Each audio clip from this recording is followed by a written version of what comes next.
Greetings. Welcome to the Holy War channel, where we're going to discuss a very important topic today about just war theory specifically. Am I on? I think so. Okay, so what we're going to do is, if you've been following the news, you may have seen that there has been a little kerfuffle between President Donald Trump and Pope Leo, the American Pope, in the context of the Iran war. There have been some back and forths. I think most of them actually are from Trump, but we're going to look into that. They're arguing about the concept of war in Iran, and of course, he's the Catholic Pope, Leo, so his words have some authority, certainly, with Catholics around the world, and he made very critical remarks about the war, essentially calling it unjust and needing it to come to a halt, to which, of course, Donald Trump responded in typical Trump fashion, that the Pope doesn't know what he's talking about. I don't know if it was him or others said he needs to read the Bible, and that he should not meddle in foreign affairs, etc., etc. All right, be that as it may, that's a great segue for me to talk about a topic that I find very important in the context of what I have been working on and writing for actually a couple of decades, which is the history between jihad and crusade, and how the crusade and basically Christian warfare was justified, again, in the context of Islam, which is the current one, the war in Iran, right? So we're going to look at that, basically what happened and what just war is really all about. And then ultimately, we're going to try to answer the question, is the current war on Iran just or not? Okay. But first, a couple of observations and comments. First of all, I'm a little sick. I got sick about 2 days ago. I contracted something of a respiratory infection, congestion, a little sweating here and there, sore throat. And the only reason I'm telling you all this is because I've noticed in previous comments during live streams that a fair bit of you seem to think that I'm dying or something and that I don't look very well. And so I figured even if when I'm not sick, they're saying this, I better give you a warning, because I am sick today a little bit, because God knows what I'm going to look like or how my demeanor is going to present itself. So just a heads up, I'm not dying, not that I know of. But what you've been seeing, I don't know. Actually, I think this camera, a lot of you think I'm losing weight. That's one of the prevalent comments that I've seen. I don't think I've lost weight, actually. I think it's this camera and this angle. Because if you look at my other videos from around now, where I'm sitting in different situations, being interviewed by someone, you'll see I don't get those comments about how I look ill, etc., etc. It's also very late here where I am. It's about 10:20 p.m. So the cares and wares of the day are weighing on me. So that's another thing. In other words, I'm just tired. And as far as the unkempt, haggard look and the hair, well, okay, that's on me, I guess, but we'll have to wait until I can find a proper barber, because I am out of my element and I'm used to certain people and places to do things. So we're going to have to wait on the hair thing, okay? But anyway, that's just a heads up. Like I said, I am feeling under the weather right now. And if people are thinking all these things when I'm not sick, then I better clarify when I am feeling sick. Wow, I just saw now I'm trying to follow these. West of Eden. Wow, thank you very much for that. A large super chat. Appreciate it. Okay, so that was the first caveat. Just a heads up. The second thing, and see, I'm already sweating. It's kind of like a fever thing. The second thing, of course, is, and a lot of people have been asking me to opine about this, and it's basically something that Tucker Carlson said. Well, Tucker Carlson says lots of things, but on April 14th, he wrote the following. So let's just quickly address this, get it out of the way. He wrote, quote, "The people in charge don't want you to know this, but Muslims love Jesus.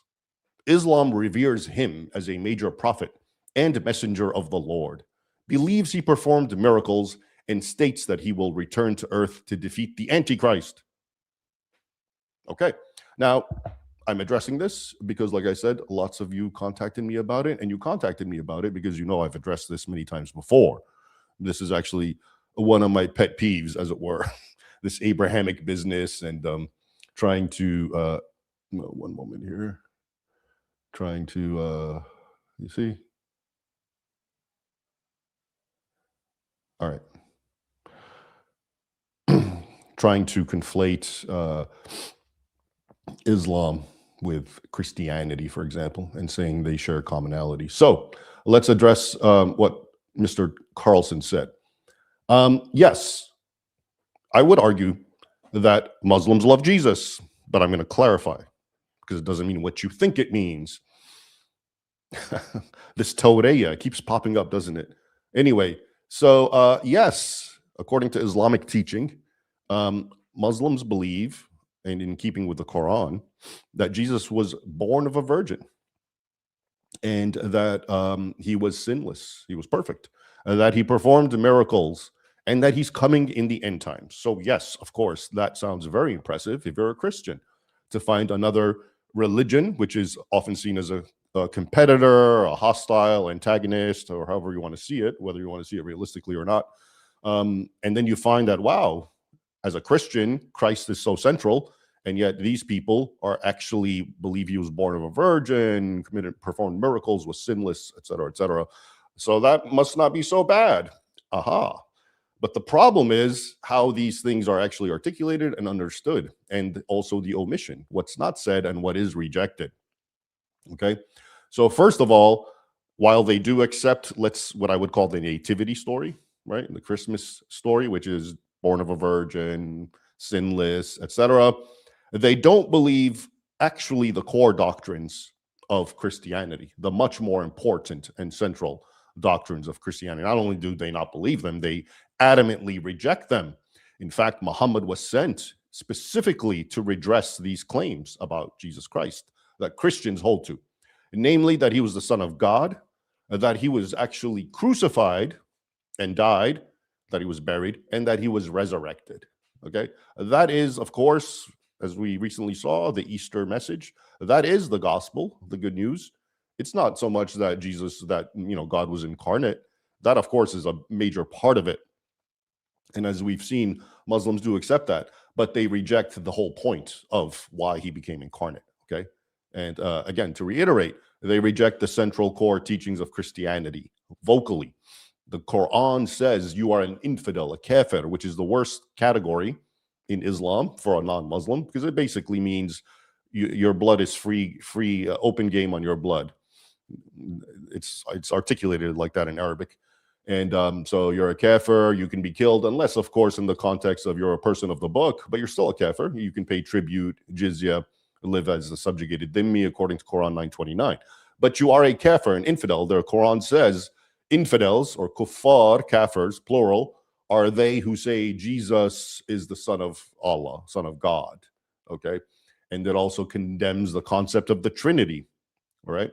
So Islam is inherently against what Christians, such as Tucker Carlson, I assume, hold dearly to be true about Jesus. And this leads to a bigger issue about this whole Abrahamism, as it's called, the idea that Islam is actually a sister or brother religion to Christianity because it shares the same biblical figures, going all the way back to Adam and Eve, right? So in the Quran, in Islamic tradition, Adam and Eve, Moses, Noah, everyone you can think about, all the way up until Jesus, are mentioned, and they're all great prophets, of course, and they all have their great roles, but they are actually being appropriated by Muslims, beginning with Muhammad, in order to validate the message of Islam. Why? Because if you're a 7th century Arab in Arabia, and the entire Middle East is overwhelmed with Christianity, and everyone, including Jews, know who Moses and Adam and Eve and Noah are. Okay, everyone knows them. Those are the names associated with faith and religion and God, okay, and you're the 7th century Arab, well, you better, of course, align yourself with them and make them part of your tradition, not come and say, oh, they're all wrong and I'm right. But the trick is he appropriated their names, but then he changed who they were, what they represented in a way to validate his new message of Islam. And so in the case of Jesus, not only was he not crucified and not killed and therefore not resurrected and therefore not the Son of God, but he's actually very keen on fulfilling Muhammad's worldview and request. So Jesus, when he comes back in the Islamic tradition to earth, because he does around Judgment Day, and in that context, he's an eschatological figure as well. When he comes back, he's going, the things that Jesus is going to be keen on doing is breaking the cross, all the crosses, killing all the pigs, and then abrogating jizya. As I alluded to, jizya is in Quran 929. That's the central verse that calls for unrestricted warfare on the people of the book, which is Christians and Jews, until they either convert or they pay tribute, which is to say they pay jizya, as it's called, and live as second-class citizens, dhimmis, etc., or they fight to the death. So in coming back in the final days and abrogating jizya, what Jesus is ultimately saying is you now have to either convert to Islam or fight to the death, okay? So he's breaking the cross because he's outraged that Christians for a couple of millennia or whenever, how many years it will be when he comes back in the Islamic rendering, he's upset. So he's breaking the cross as an indication that he was never crucified, you silly Christians. And he's going to kill all the pigs because, you know, Christians are eating pigs and it's not really, Muslims don't. It's not very kosher in that sense. And he's finally going to abrogate jizya, which means now you either become Muslim or die.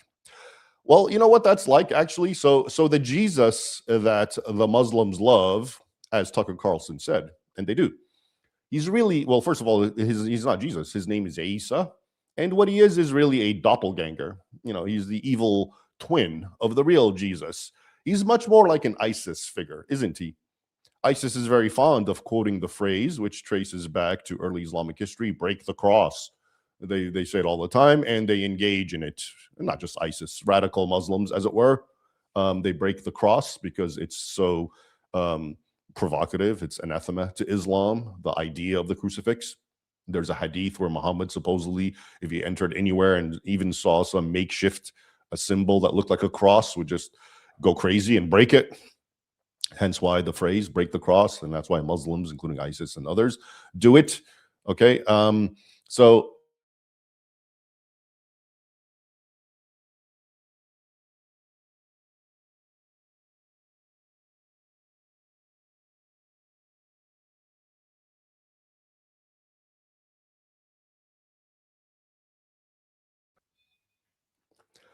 did I lose you? My screen went blank. Are you there? Someone say something in the chat, lest I speak to myself again. Froze, yes. Am I still frozen?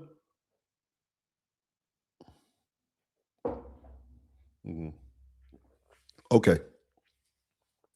All right.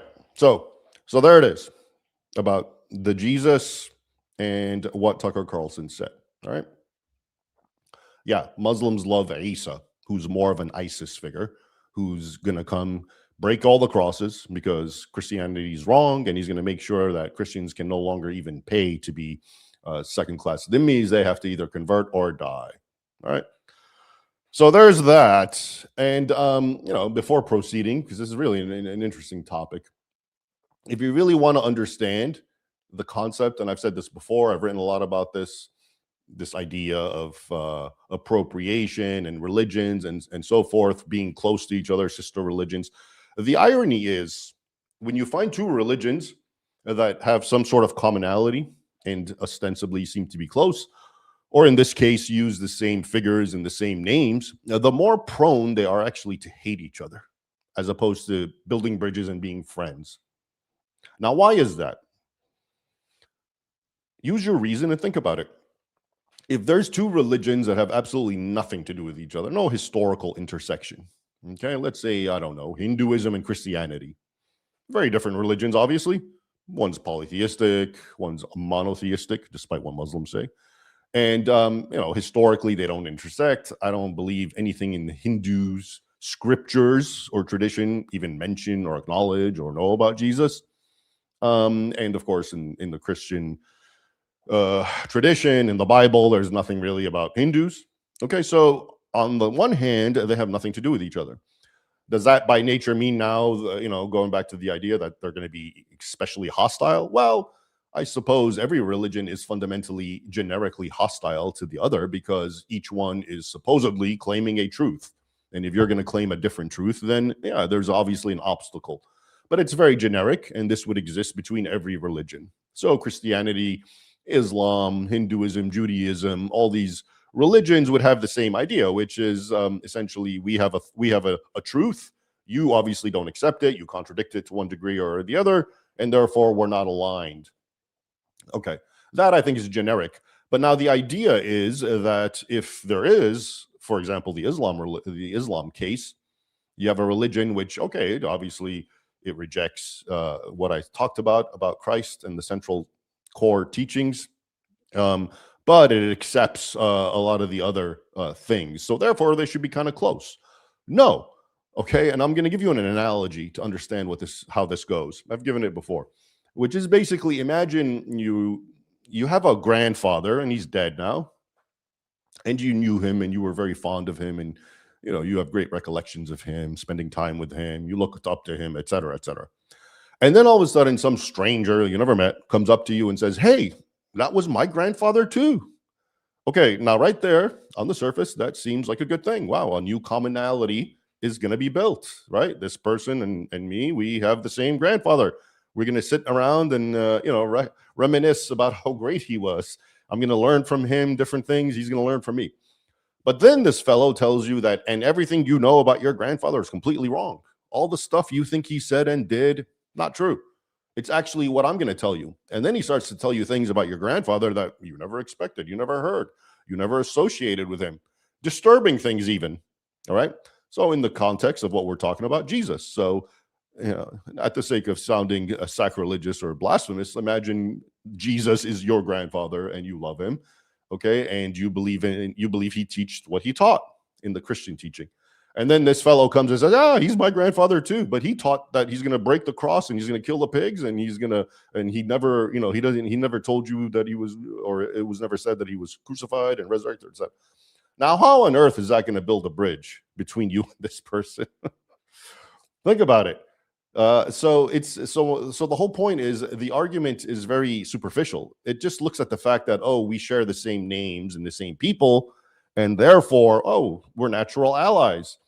But the fact is, it's because you share the same names, but at the same time, you don't. You see these names and personages in a completely different way. They mean something different.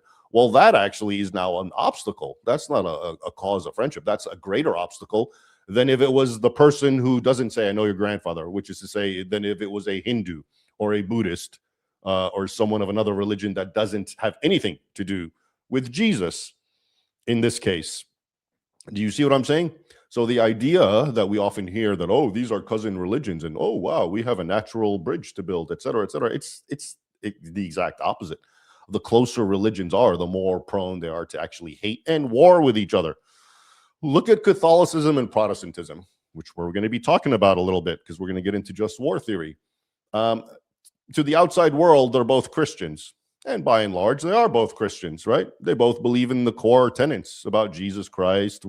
They all agree that he was, like Muslims, that he was born of a virgin, et cetera, performed miracles, that he was the Son of God, that he was crucified, that he was resurrected, and is coming to judge, okay? And yet, so you would think, wow, Protestants and Catholics should be the absolute best of friends. Historically, well, they killed each other left and right. They weren't killing Hindus. All right, they were killing each other because, again, the closer you get, the more prone for violence or actual hostility to exist between the two groups. All right, so I think that's a final important point to make before we proceed in regards to Mr. Carlson's claims about how, and here it is, let me read it again. So the people in charge don't want you to know this, but Muslims love Jesus.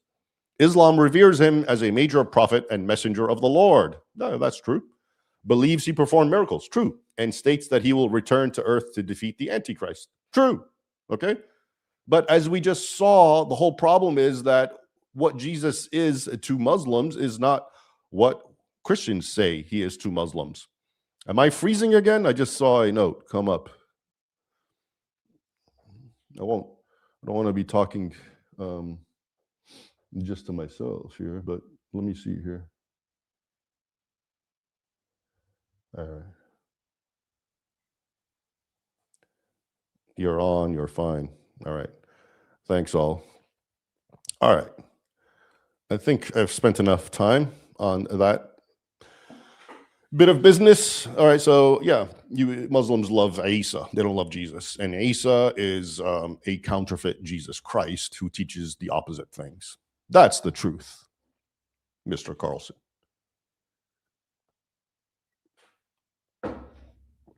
Now then, let's get to the meaty stuff. Just war. So, as I indicated at the start, Pope Leo made some comments a few days ago about, which essentially were very critical about the U.S. war on Iran, and basically indicated it was a horrible thing, there was an atrocity, and we must have peace ASAP.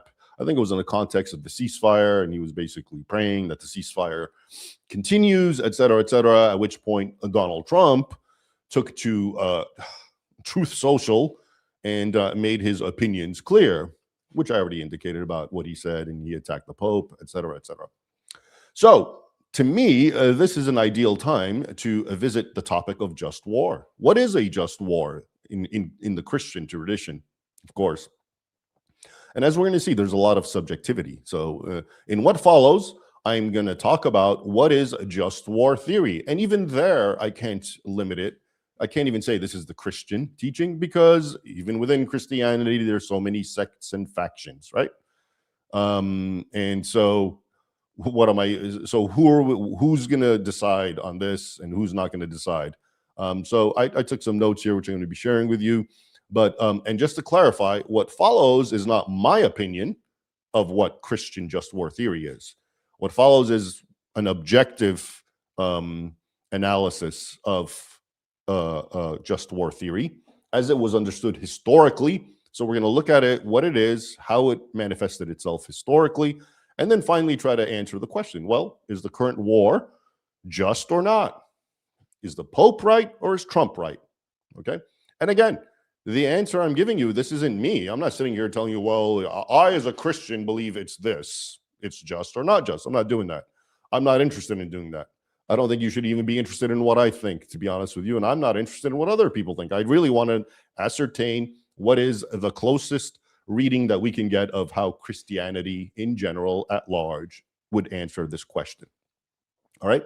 Now, as I mentioned, there's different factions and sects and of Christianity, but according to the general large ones, let's start with Orthodoxy, which is what I'm a member of.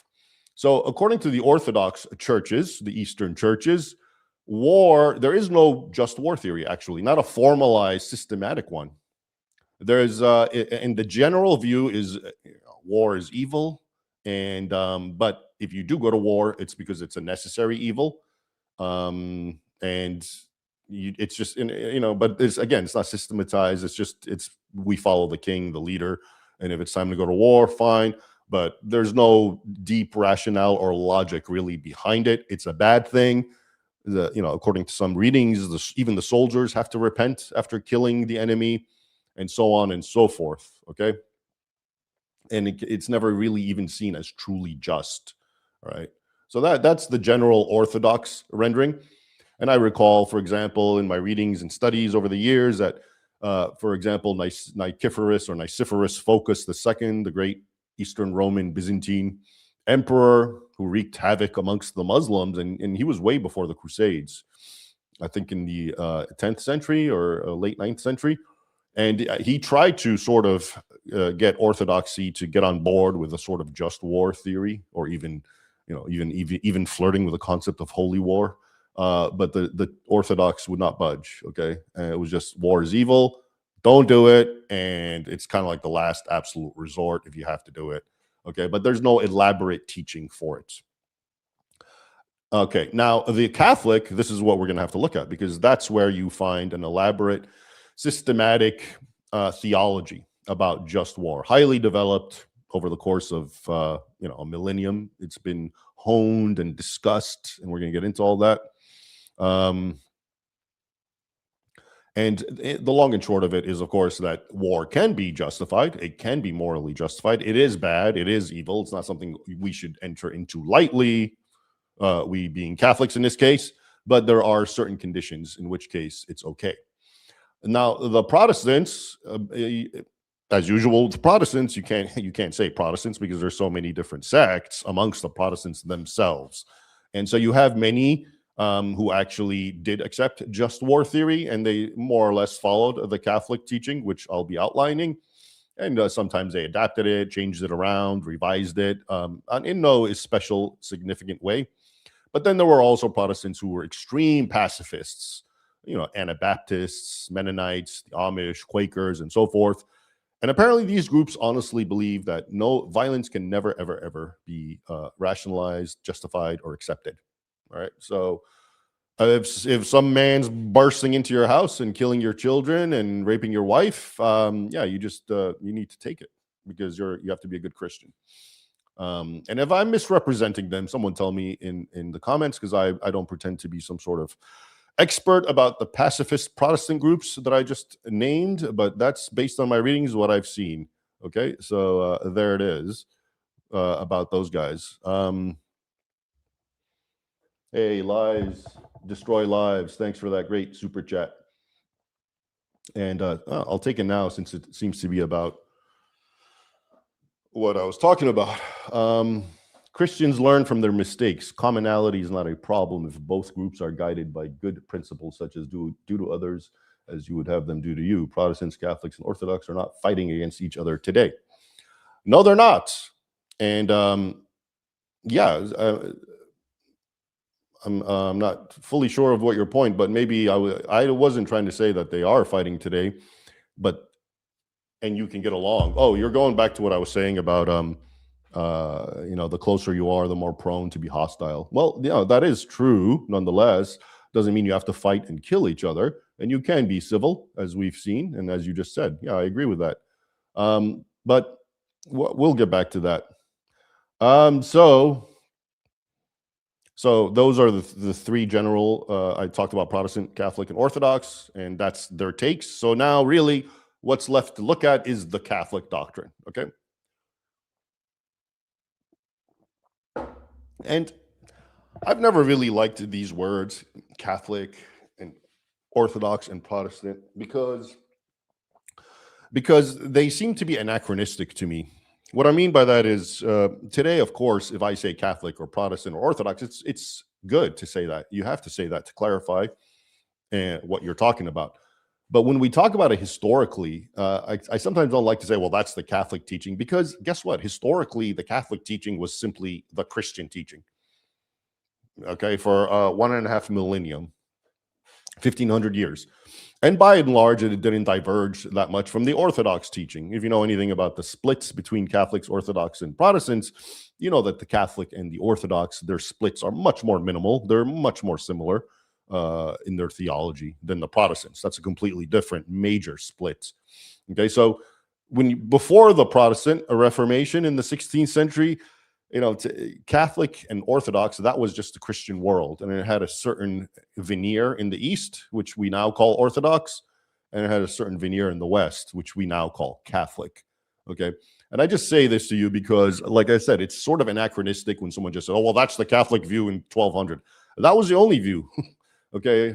That's all there was. Okay. Even these words, Catholic and Orthodox, now they're big C, big O. And that's to indicate because it has an identity marker. It wasn't originally. Catholic simply meant universal. Orthodox meant the straight way. And when you look at the creeds, they use both words, oftentimes interchangeably. The Orthodox Church, which still holds, of course, to the Nicene Creed, uses the word Catholic in the creed. It talks about one Catholic apostolic church because it's saying one universal church. So again, there's something of a misnomer and an anachronism in my mind when we use these words to talk about history. So, and all this is simply to, and again, remember, I'm not Catholic. So I'm not, a lot of people think I'm trying to defend Catholicism. I don't have a dog in the fight, as it were. I'm looking at it as objectively as I can, looking at history, trying to learn, in this case, about just war. All right. So, in sum, the just war theory amongst the church, the historic Christian church in the West, aka the Catholic Church, it's not a blanket endorsement of war in any way, shape, or form, but it's a restrictive set of criteria which are rooted in scripture, natural law, and even the gospel's call to peace, including love your neighbor and the common good. In fact, love is going to be a major point, as we're going to see in just war theory, right? Again, war is always seen as a tragic last resort. It's a consequence of sin, one way or the other. And again, the church, the historic church's default stance is to urge its avoidance, Catholic and Orthodox. Now, from a historic point of view, there's always, if you do a cursory search or anything about, if you ask ChatGPT or any other AI, they're always going to give you the same sorts of things. They'll probably tell you that there's two people here, and it's St. Augustine and St. Aquinas, okay, that they're somehow the chief articulators. And this is largely true. I'm not arguing that. But as with all things, there's a lot more to it. It's not that simple. There are many other names and theologians and factors that arose throughout the years and the centuries. And maybe I'll mention a couple as we go along. But let's for now focus on the usual ones, okay, which is, and we'll start off with Augustine, who lived between 354 and 430 AD.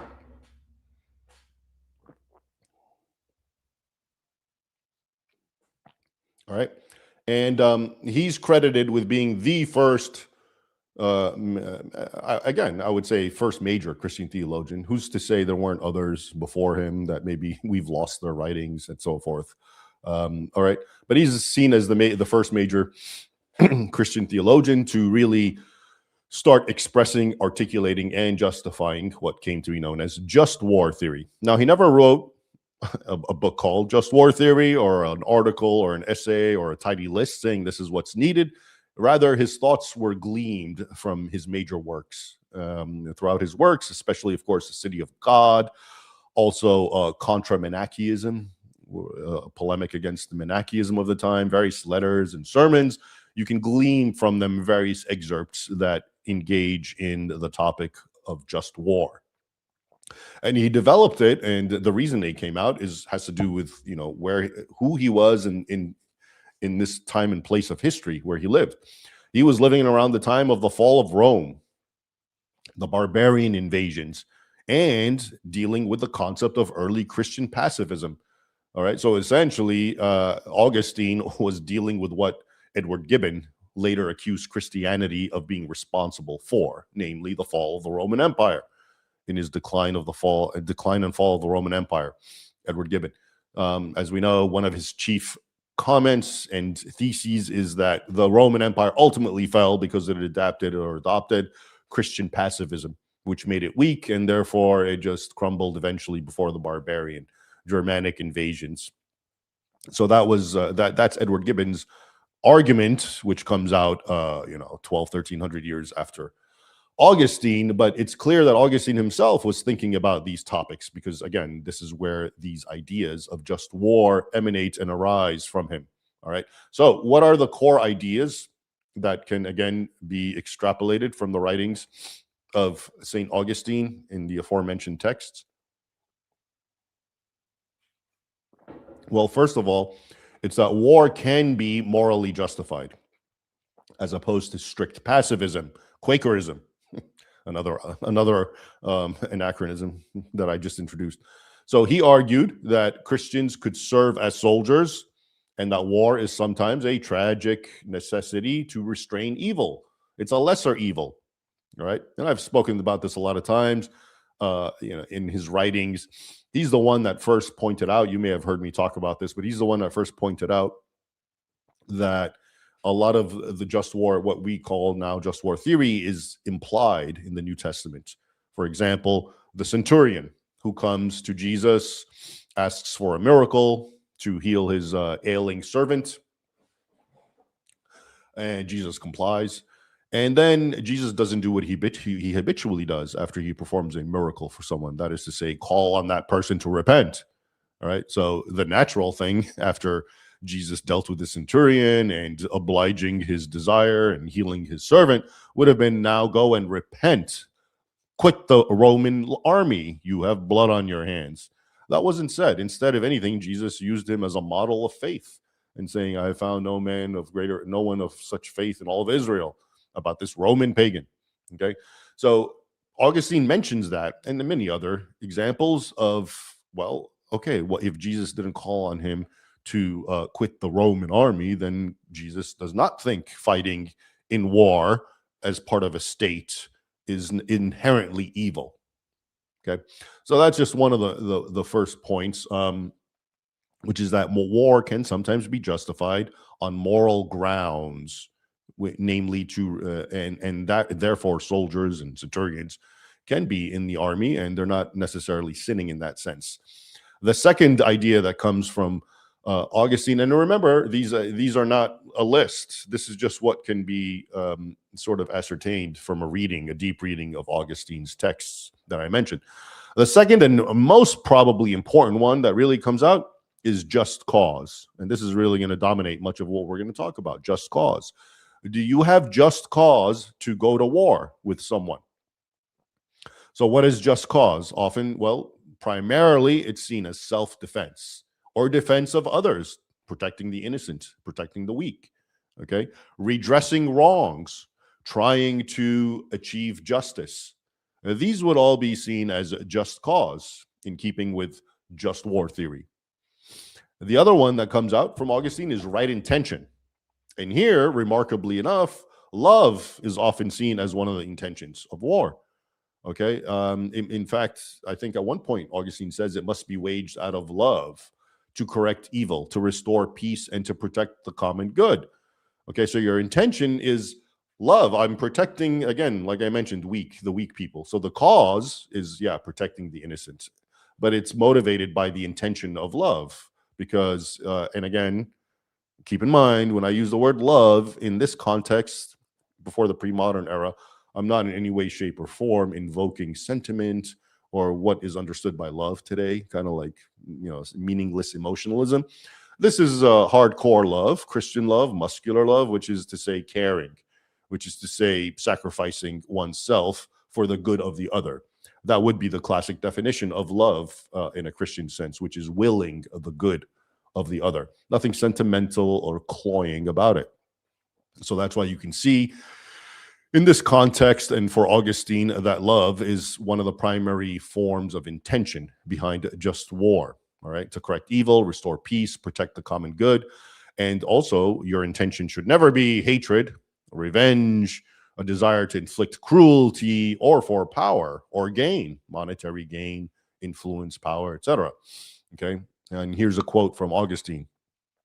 The passion for inflicting harm, the cruel thirst for vengeance, an unpacific and relentless spirit, the fever of revolt, the lust of power, and the like, all these are rightly condemned in war.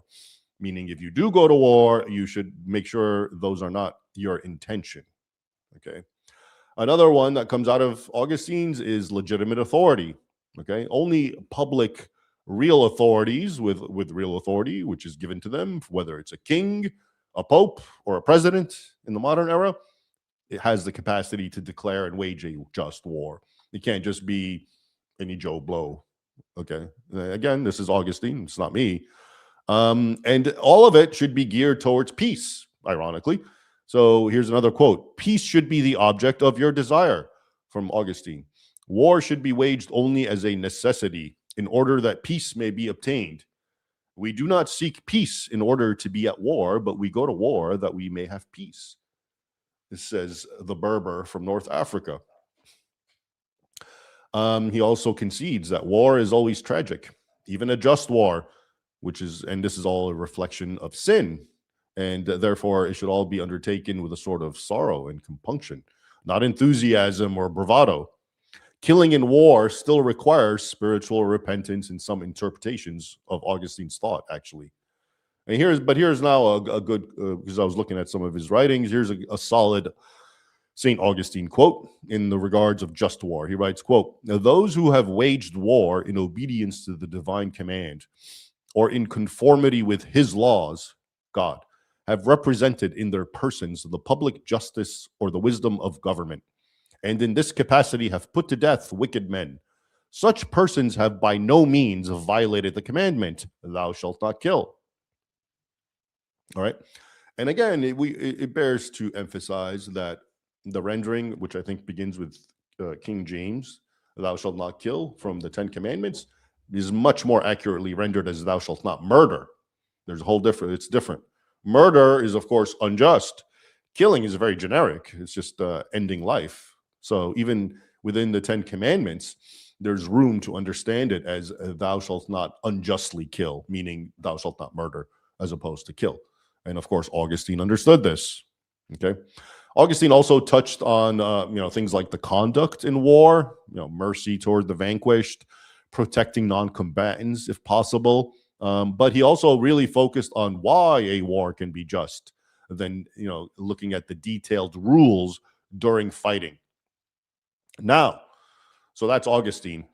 Now, Aquinas, St. Aquinas, and now he's the fellow that really systematizes and codifies the just war theory, and he credits it all to Augustine, his predecessor, by almost a millennium. In his grand work, the Summa Theologia, or the sum of all theology, Aquinas, who lived between 1225 and 1274, like I said, systematizes what Augustine said from all the various writings into a clear doctrine of just war theory. And now it starts becoming much more formalized. And he condensed it essentially to three essential conditions. One, legitimate authority, okay, which means only proper rulers can declare war, which we saw was one of the considerations of St. Augustine. So basically what Aquinas did is he took all those disparate writings of Augustine, and now he really condensed it to 3 points: legitimate authority, just cause, again, that's the big one, okay, which again he also interpreted as typically defense against aggression or punishment of wrongdoing. And the third one was, again, right intention, which we looked at, which the aim must be good. It must be to bring about something good: peace, justice, protection of the innocent. It should not be revenge or gain. Okay, it should be to secure peace, possibly to punish evildoers, and to uplift the good. All right. So that's the general history of how just war theory was articulated. It starts with Augustine, and then it goes to Aquinas. But like I said, all throughout, you have different Christian theologians who put in their 2 cents. And oftentimes it's actually very interesting and telling. So here's one: Isidore of Seville. This man is not much later than Augustine. He lived between 560 and 636. And, he also gave a very precise definition of just war. And he wrote that a just war, or to summarize, a just war is one that is waged to avenge wrongs when a nation or state must be punished for refusing to make amends or for injuries to restore what it has unjustly taken. Those are my words. I'm not reading you a quote, but that's how I basically paraphrase what he was saying. Okay. And you can look into it, look him up, Isidore of Seville, and what he thinks about just war. So compared to Augustine, for example, and like I said, he's a near contemporary, he's much more blunt and legalistic, and his emphasis is on actual punishment and restitution. So war is justified if it corrects a wrong, especially if the enemy refuses justice one way or the other. And the cause matters more than the inner intention. So for Seville, Isidore of Seville, as opposed to Augustine and later Aquinas, he doesn't really talk a whole lot about intention. He's more kind of legalistic. You did wrong, you need to be punished, right? And he doesn't dwell on motives as much. But he's also not he's not mainstream. I'm using him as an example to show you that there were different iterations throughout Christian history of different theologians who had different ideas about just war. Not radically different, as you can see. By and large, Isidore is in agreement. But like I said, the personality of the man apparently comes out, just like the personality of Augustine and Aquinas comes out. And in the sense that he's more interested in things like justice and less about intention. But he's not mainstream. Like I said, mainstream would be what I just gave you, the Augustine Aquinas paradigm. And again, to emphasize, so someone like Isildur of Seville, he's more interested if a wrong has been committed and if it can be rectified, even if it is with force. All right, that's the historic rendering of the Catholic doctrine of just war theory. But now it's, as usual, and as all human things are, it has continued to change and progress and move on historically. And yeah, I'm still trying to read this. All right. So here I'm going to give you what the Catholic Church says today. This is the final word. And this is from the Catechism of the Catholic Church. It has numbers. This is 2309. And this is now the final word on how Catholics believe the only way a war can be justified is actually, as you're going to see, a little more restrictive than the earlier interpretations from Augustine to Aquinas and Isidore.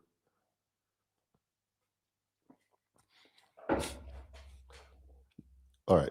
So the first one, and now this is quote. These are actual quotes I'm reading to you from the Catechism of the Catholic Church, 2309. First one, quote, grave and certain damage.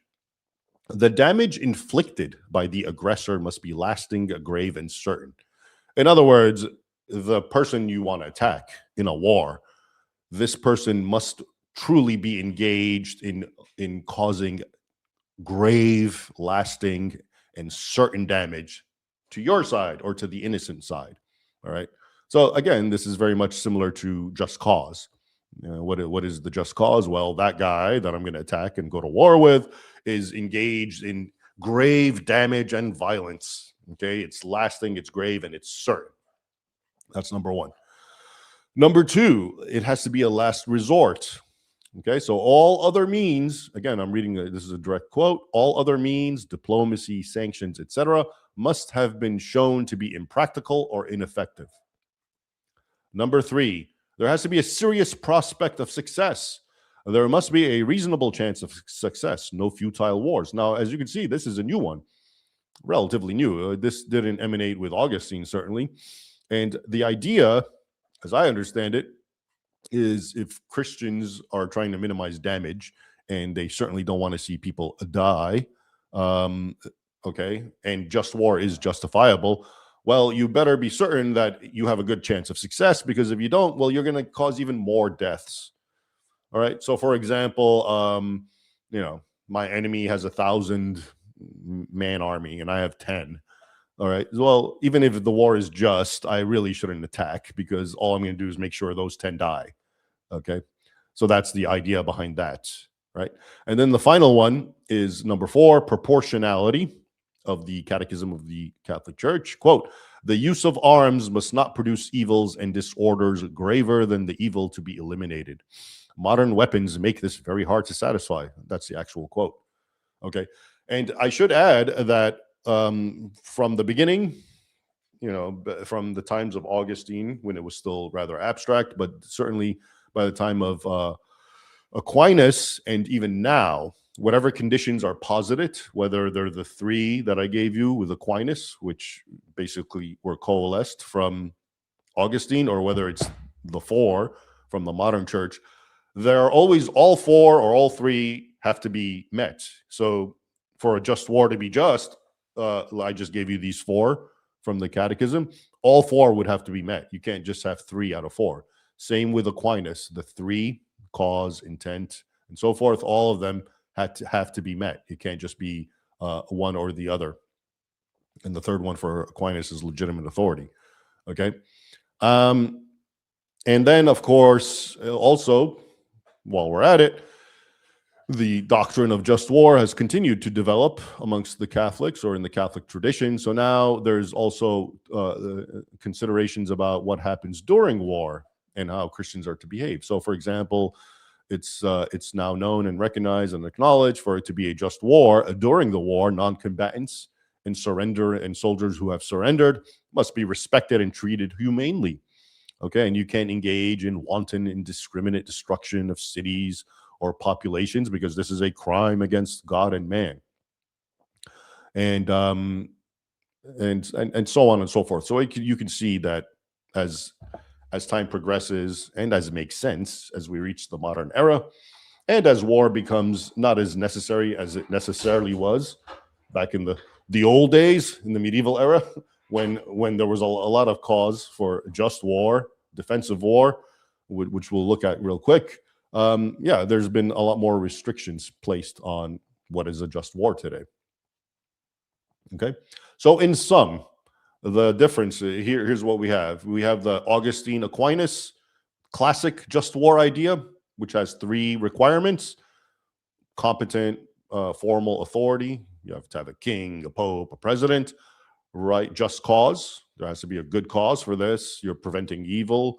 You're achieving justice. You're helping the innocent. You're protecting them, defending them, and right intention. You're not doing this for some cynical motive, because for gain or for vengeance or any of that. Right? That would be the original. And then, according to the Catechism, the new modern one, it's, like I said, it absorbs all of those, but it's also stronger anti-war emphasis. And there's more, as I mentioned, detailed rules for conduct in the modern context. Okay.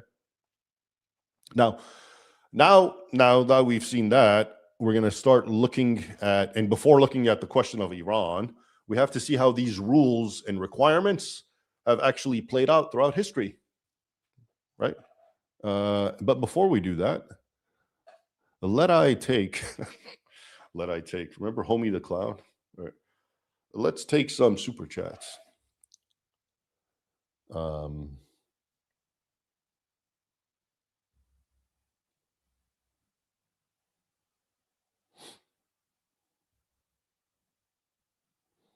right.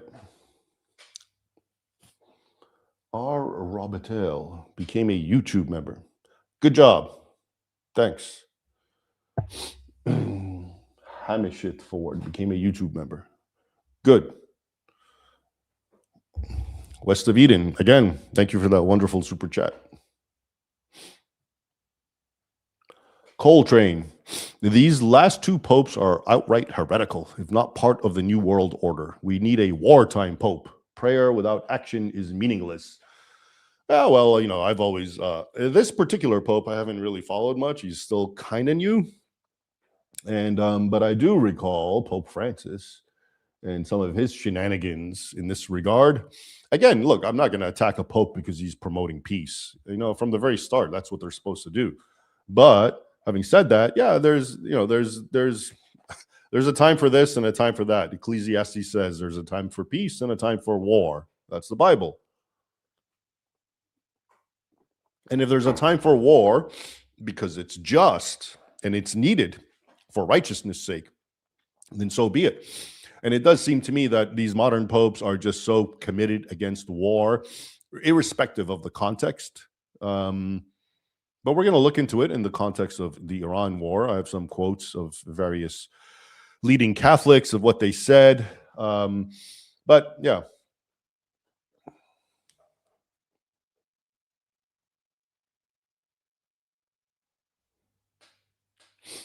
Light up the word. Muslims also believe that Gabriel blew into her to impregnate Mary, though apologetics mistranslate vaguely. Yeah, that's true. I don't even know if it's Gabriel or if it's Allah. Yeah, in the Arabic, I remember that in the Quran, which is literally nafakh, or blew into her. Yeah. All right. Coltrane, the book Invisible Weapons by Cecilia Gapaschkin is a strong recommendation by Dr. Thomas Madden, Liturgy and Making of Crusade Ideology. All right, I will note that. Everyone, you've heard, that's a book to look into.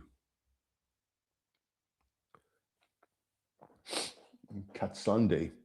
Thoughts on people saying ISIS and radical groups funded by Israel, and what do you think of Mehdi Hassan? Thoughts about people saying ISIS and radical groups funded by Israel. Yeah, that's actually very common because I am privy to the Arabic language and what Arab speakers say.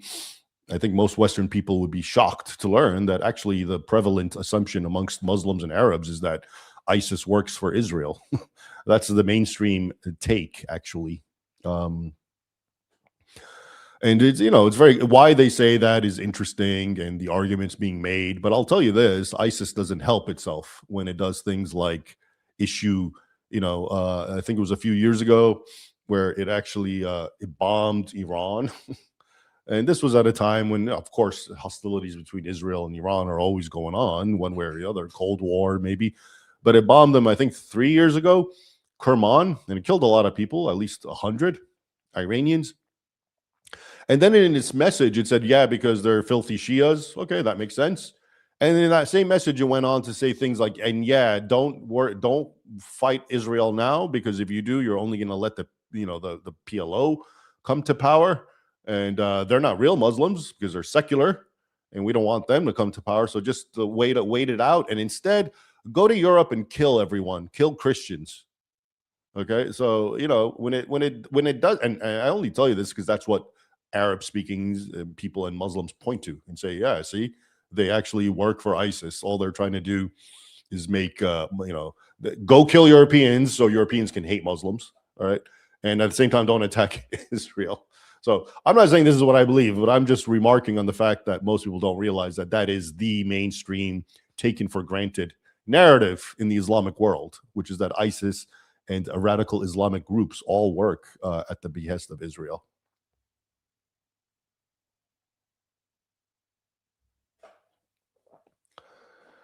Cat Sunday. Mr. Freons says Islam peacefully came into Lebanon. Yeah, I don't think Islam ever peacefully came anywhere. So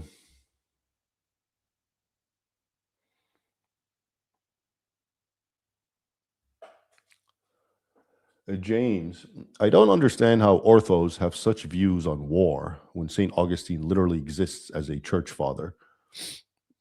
I don't understand how Orthodox, have such views on war when St. Augustine, the Catholic, literally exists as a church father. Yeah, I'm sorry, I'm not following. I am a little disoriented and sick, remember. But yeah, maybe you can clarify at some point what orthos means. Unless you mean Orthodox, and I don't get the connection. John. Across history, many societies treated the military not just as an institution of force, but as a religious one, a priesthood of violence, guardians of cosmic order, and interpreters of divine sanction. That's true. Yeah.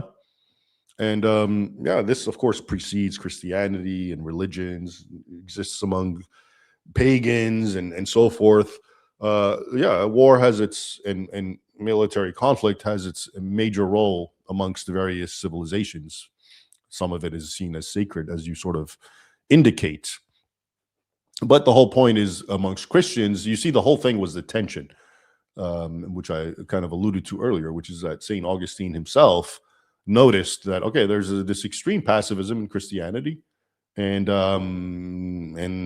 as a result, possibly everyone's getting killed and bad things are happening. The Roman Empire, which is Christian at the time, is being overthrown, and Christians are being persecuted and killed. Not necessarily a good thing. So it started becoming clear that, well, we need to figure this out. It can't just always be pure pacifism. There is a role for war. It's not necessarily a great thing, not something we should advocate or push for or glorify even. But there's a role nonetheless. It's almost like Christians had to learn the hard way. And again, I've said this before, but when I think to myself, I try to, when I think of Jesus, Sermon on the Mount kind of thing, and, loving your neighbor, peace, and all that sort of thing, which is great. I often, or I mentioned, the Mennonites and the Quakers and all these, extreme pacifist groups. I don't get the logic or the rationale. Like, how could they even make sense of this? It's one thing for me as a human to forgive someone. It's one thing for me to get slapped by someone and, hold back and show love and forgiveness. That's good, laudable. Okay, but to take it to its extreme level, and you start realizing there's nothing good about this. Okay, so what if a man, let's say a bunch of men barge into a house and start raping the women and murdering the children and raping the children, and the men are there and they all have guns and they can just shoot and kill them. All right, what do you do? Well, if you do nothing, well, you have innocent people who did nothing to deserve this being raped, traumatized, killed. And if you do something, well, you actually kill the offenders. Now, I'm trying to put myself, if I'm in God's position, not to be blasphemous, but I don't see how letting the innocent ones suffer is somehow virtuous and letting the guilty ones, get away with it. Well, how's this better? Again, if it's me as an individual willing to accept the suffering and the sacrifice, okay, good, I get that. If someone puts a knife to my head and says, convert, renounce Christ, embrace Islam, or die, and I choose death, I choose martyrdom, okay, that's good. It's laudable. I'm not against that. But in the context, if you take it to its extreme interpretation, which like the Quakers and these other groups apparently take, it seems it loses its logic now. It's not there's no sense to it. You're just someone's getting hurt, it's the innocent one, and then the guilty one's not getting hurt. And so how is that virtuous? How is this good? Someone got hurt. You could have prevented that person from getting hurt and you didn't. But you're good because you let the guilty one not get hurt. So I don't think if Jesus was there, he would actually agree to that sort of pacifism.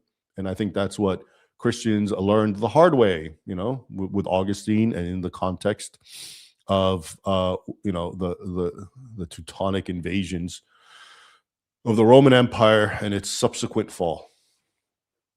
Lies destroy lives. Loving one's enemy is completely foreign to Islam. True. Christians can love and fight their enemies at the same time, being chivalrous. True. We have no justification for being cruel. Exactly. And this is the difference. Okay. For starters, Christians are called to love. And again, remember, love is not this. So many of the problems we have today in talking about these topics is words don't mean what they used to mean. So again, the word love, when I hear the word love, I can't help but think of something very sentimental and just weak, and I don't know what word to use anymore, but not something robust and meaningful. Just some emotion, some sentiment. I love so and so. But love in the Christian context, especially agape, even philos, friend, is more concrete. It's about willing the good for someone. All right. So I could love my enemy. I wish what's good for him, because I know he's mistaken. There's a misunderstanding. Yeah, he wants to kill me and all that. But I still will the good for him. But if he gets out of hand and he starts doing the wrong things and he's hurting innocents, well, I'm going to stop him. And it doesn't mean I have to hate him now. I could still will the good for him. Remedial punishment, for example, is willing the good. It's not necessarily punitive. You're trying to hurt this person, for example. So yeah, but Islam doesn't have that. Islam actually, from the get-go, teaches Muslims to hate the infidel. All right. Quran 64. You have a good example in Abraham, because he told his people, enmity and hatred shall reign forever between you and I, or between us, Muslims and non-Muslims, until you embrace or you accept Allah alone, because you're not a Christian, because Christians are polytheists in this rendering.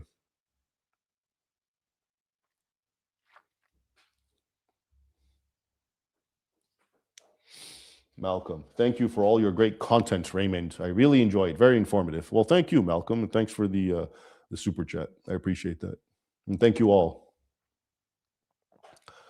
Lies destroy lives. You're on a roll, my friend. If God's love is unconditional and he can do for people what we cannot, the kindest thing we can do for terrorists is send them to God to be judged. They will come to see how awful their sin is. That's a good, ironic observation. Let me read that again. If God's love is unconditional, and it is, and he can do for people what we cannot, so the kindest thing we can do for terrorists is send them to God to be judged. So they will come to see how awful their sin is. Okay. Yeah. I won't argue with that.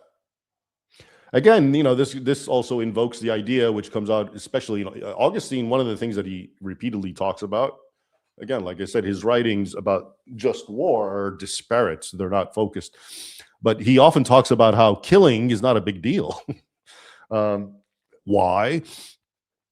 Because he literally says, because you're going to die anyway. The sinner's going to die. I'm going to die. We're all going to die. It's not the end of the world, right? Well, that's because Augustine was a real Christian and he believed in an afterlife. He wasn't a materialist, unlike most modern day Christians who say they believe in the afterlife, but by their behavior, it's very clear they only believe in what's real and material and physical. So for Augustine, and in keeping with just war theory, killing someone is not the end of the world, because we're more concerned with the metaphysical, with the souls of that person and mine and the innocent people. Okay, we're all going to die. So just because I sent you to meet your maker, like you're saying earlier, is not the absolute worst thing that one can do. The worst thing is actually to let you get away with what you're doing, which is evil.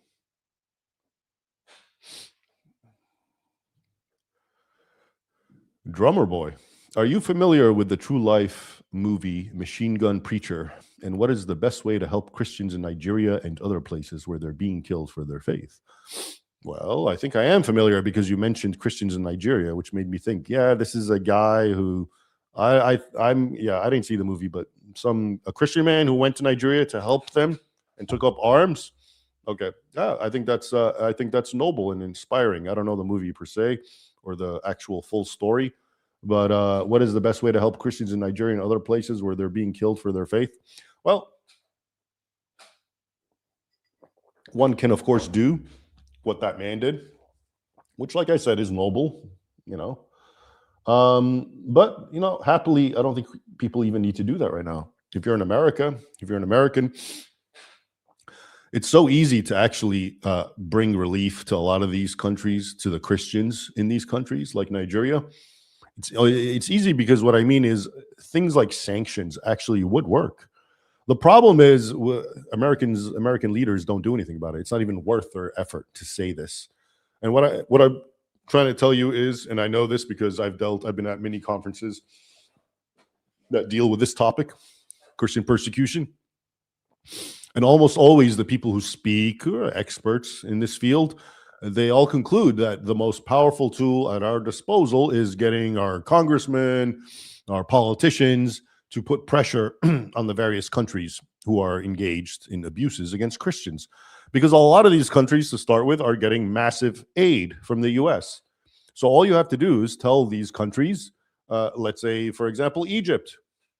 Let's say, hey, you have a high level meeting with the CC and his cabinet and say, okay, enough with this persecution of Christians and discrimination and suppression of churches, or it might actually, influence how much money you get.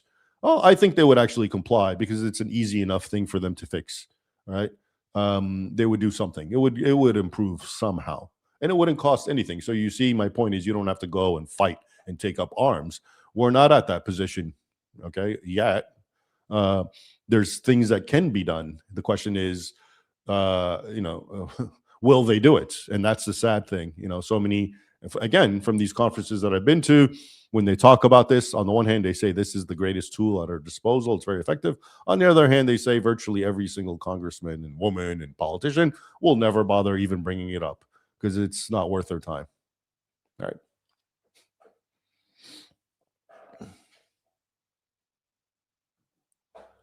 right. Keaton Coombe. I find it rather hypocritical for the Pope to claim peace between Christianity and Islam, yet say and do nothing about the killing of his own people across the world. All right, yeah. I assume you're talking about the current Pope. I don't know. I assume you're right. I do know the previous Pope, Pope Francis, was pretty notorious for that sort of behavior. You know, he would write encyclicals about the environment, and it would come out and be published around the same time when Christians were being beheaded for their faith, and he wouldn't write an encyclical about that. All right. So, yeah, that's definitely something to keep in mind about popes. Remember, they're not infallible. And I can say that because I'm not Catholic. And I think a lot of Catholics would say they're not infallible. That I think there's this whole doctrine that the Catholic Pope is only infallible when he's speaking in a certain mode, which apparently many of them never even speak in. I don't know the details about that. Okay, but yeah, there's definitely hypocrisy amongst everyone, including the Pope. Why not? He's a man. That does not shock me at all. And I've seen it firsthand, again, especially with the previous Pope, Pope Francis, because his tenure was much longer. And I remember following rather closely much of his sayings and doings. So I am familiar with that. And I'm not in any way, shape, or form surprised to find that his successor is exhibiting the same sorts of tendencies. Do you think modern popes are so irrationally anti-war and pro-Islam because of the negative connotations from the Crusades? I think that explains it. I think what you're saying is, yeah, they're so paranoid. Yeah, you know what? That could be. And we're going to get into the Crusades, actually. But I think what you're saying is that because the Crusades have a negative connotation, as you put it, in the modern era, that popes are maybe a little hesitant to be seen as promotive of war. But as we're going to see, we're going to look very soon now at to what degree the just war theory that I just outlined does apply to or does not apply to the Crusades. Daniel B. Iraq war vet here. My second tour in 2005, I helped recover a lot of remains of guys who died terribly. IRGC supported insurgents with IEDs. They have a lot of Iraqi and American blood on their hands. I think it is a just war. Yeah, okay. I agree with you that the IRGC, the Islamic Republic Guard Corps of Iran, does support terrorism, that they do have Iraqi and American blood on their hands. All right. But then you say, I think it is a just war. Okay. You're free to do that. I'm free to do that. But what we're looking at here is what is the actual Christian doctrine and teaching as codified over the centuries, right? We have to keep that in mind. Now, of course, you're free to think it's a just war, and you're absolutely free to act in keeping with your thoughts. And that's, in fact, what most people do, right? Including Catholics. I'm sure there's a lot of Catholics when this is all said and done, and we've seen what is the Catholic position on the Iran war. And many of them will say, you're wrong. I believe it is just. Or many will say, you're wrong. I believe it is unjust. Okay. That's just human nature.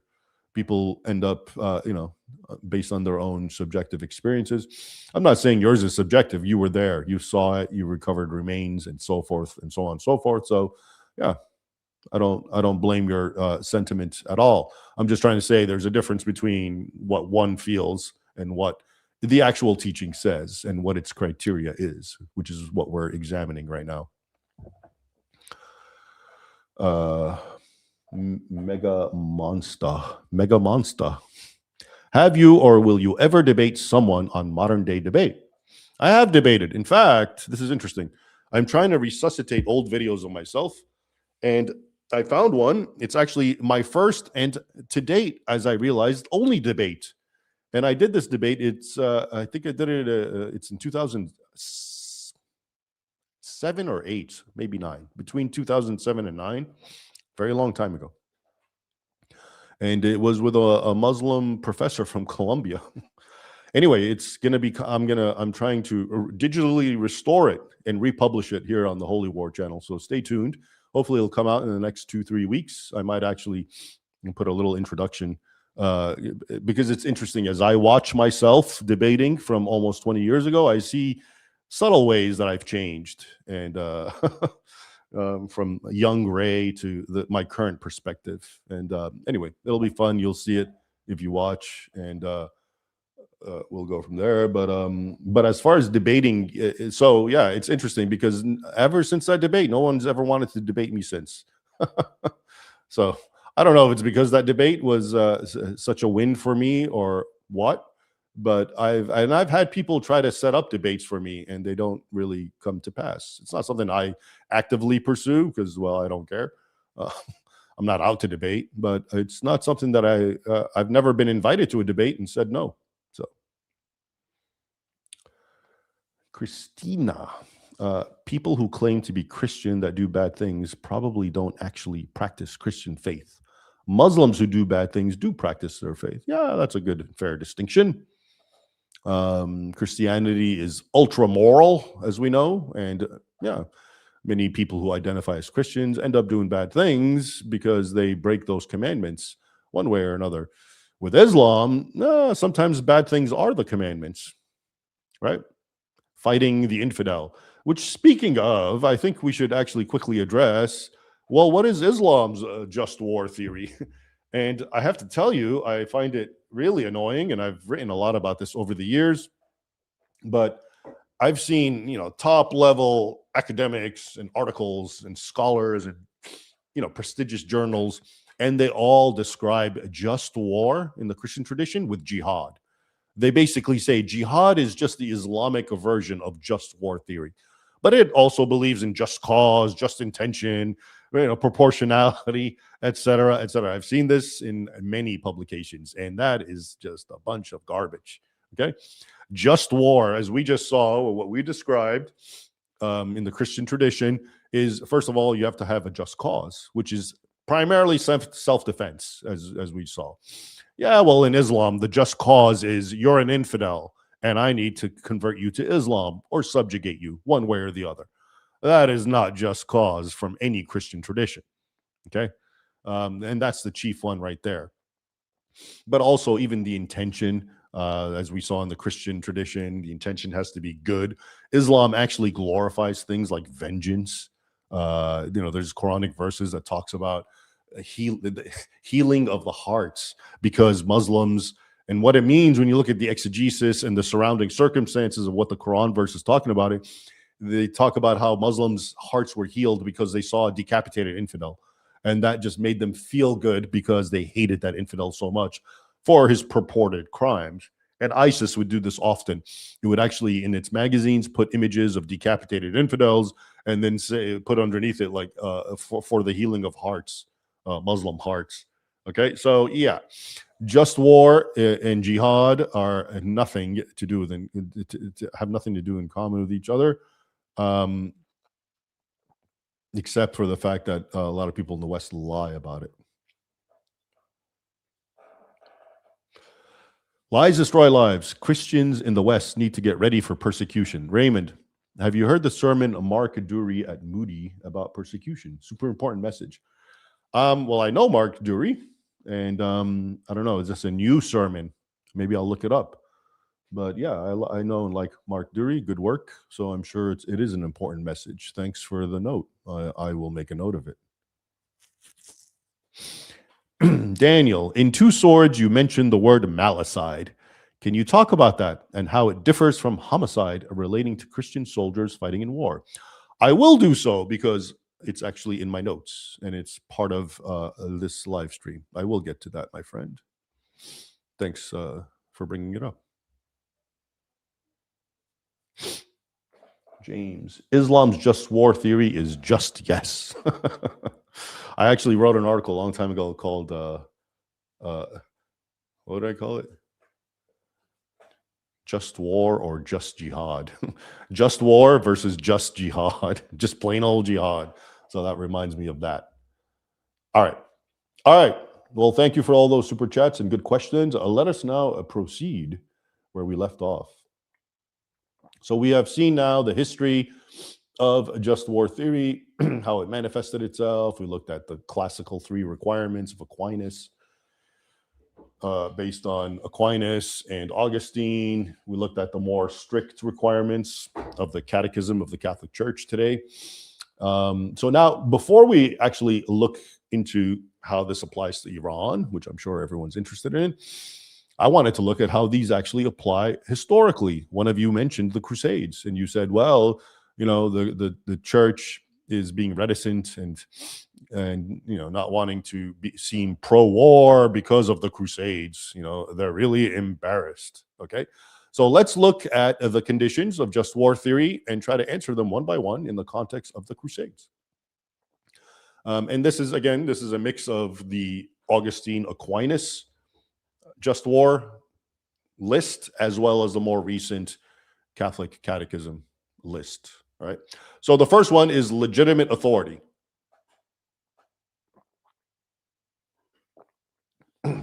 Only a proper ruler can declare war. Well, was that the case with the Catholic Crusades? Yes. In Catholic Crusades, whether it was the Pope, who of course had a lot of political authority in the year 1095 and subsequently, or whether it was the kings who were in keeping with him and who agreed, all declared that it was time to declare a just war. So the first one is met. The big one, just cause. All right. Was there just cause to go and invade what is now called the Muslim world, the Middle East, the Holy Land specifically, or not? Well, what is just cause? We already tried to look at that. Well, just cause is to defend the weak, the innocent, redress wrongs, and try to, to right wrongs. So was there that just cause? Absolutely, yes. Let's remember, again, this is the part that it's interesting that the cause question, as we look at it now, is the same one that's going to keep coming up. This is really, in other words, I've really looked at a lot of points and I've made a lot of points about what just war theory is. Really, the most important to me is just cause. And you'll see that is the one where there's always going to be some debate about. So was there just cause? Again, as the former question pointed out, a lot of, let's say, Christians and Catholics are embarrassed of the Crusades. So that's why they don't want to seem pro-war now. Well, was there just cause for the Crusades? And yes, emphatically, probably more so than most wars throughout history. And the fact that we don't know that just shows you that there's been some real effort to hide that up. Okay. So what was happening before the first crusade? Well, for starters, the Muslims conquered a vast majority or a vast swathe of Christian territory. And I've given that number. Sometimes I say 2/3, sometimes I say 75%. Usually what I'm doing is I'm conflating one thing. So in the first century, from 632, from the death of Muhammad to 732, the Battle of Poitiers, Tours, Muslims at least conquered 2/3 of what was then a Christian world. Sometimes I say 3/4 because I'm adding in what came later and is still Muslim, which is Asia Minor, Turkey. But if you look at the totality, what was conquered for a while, which would have been, North Africa, the Middle East, which still conquered, and Turkey, which is still conquered, but also Spain, portions of France, all the Mediterranean, and all the Balkans. Well, I mean, they conquered at one point at least 70, maybe 80% actually of the Christian world. So you can take a map and figure it out and maybe add the populations up, depending on how one judges size. Are we talking about geographical extent or population? But anyway, my point is that, yeah, that was part of the just reasoning. Muslims had conquered what was Christian territory, number one. So it's just to recover it. Number two, the Muslims were then, before the First Crusade and up until the First Crusade, engaged in atrocities against Christians, whether it was the indigenous Christians living in the Holy Land, Syrians, Assyrians, Armenians, Georgians, further up north, Greeks in Asia Minor, and so forth.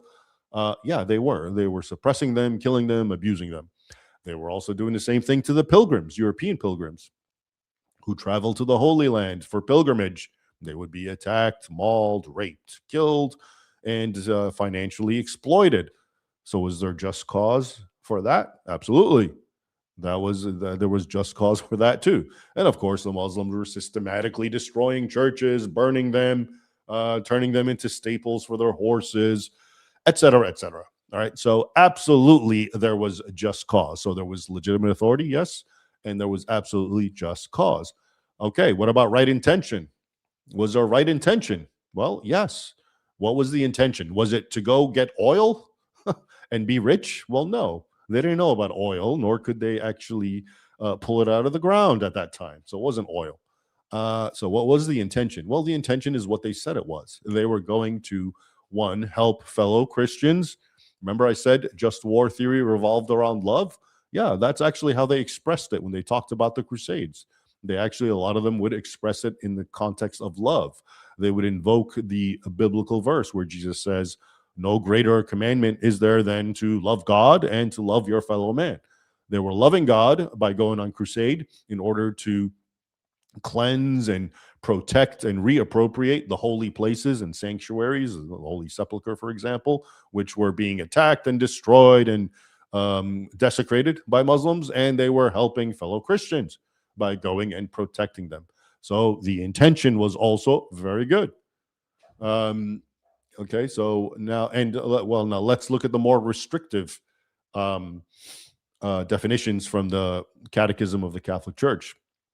One is that though there's some overlap with what I just read to you, but basically that the damage being inflicted by the aggressor, in this case the Muslims, was lasting, grave, and certain. Yes, it was. I just told you for centuries Muslims had been attacking, subjugating, conquering Christian territory, and abusing Christians, including those who were going on pilgrimage. Was it is it a last resort? So that's one of the just war criteria. Had all other means, such as diplomacy and sanctions, been shown to be impractical or ineffective? Well, I would say yes. In the 11th century, first of all, there was no sanctions. Remember, Europe was the weaker nation, the weaker entity vis-a-vis the Islamic world, right? So what could Europe do? There's no sanctions. Today, of course, the West can do sanctions. What about diplomacy? Well, there were times, we know of Charlemagne and Caliph Harun Rashid. There was some diplomacy between them, and Charlemagne specifically did it in order to help the Christians that were under Harun al-Rashid during the Abbasid Caliphate. But by and large, diplomacy could only work so much. And as we just saw, right, in the decades before the First Crusade, there was no diplomacy. There was just Turks running havoc and causing chaos and killing, and in the name of Islam, by the way, lest you think it was just crazy Turks. If you don't have it, check out my Sword and Scimitar, especially, where I talk about this mostly in chapters 4 and 5, if I recall. All right, and proportionality. The use of arms, this is the Catechism, the use of arms must not produce evils and disorders graver than the evil to be eliminated. Well, I don't think so. They were proportionate. Yeah, of course, the Crusaders killed a lot of Muslims. I'm not arguing that.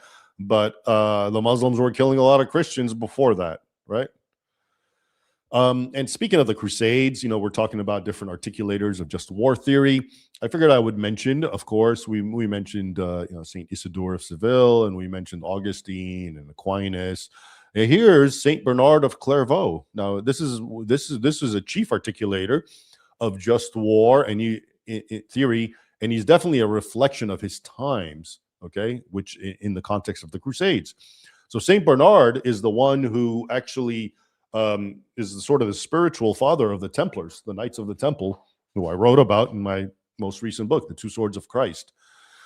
And he rationalized it. He wrote a whole a tract called In Praise of the New Knighthood, which I quote at great length in The Two Swords of Christ.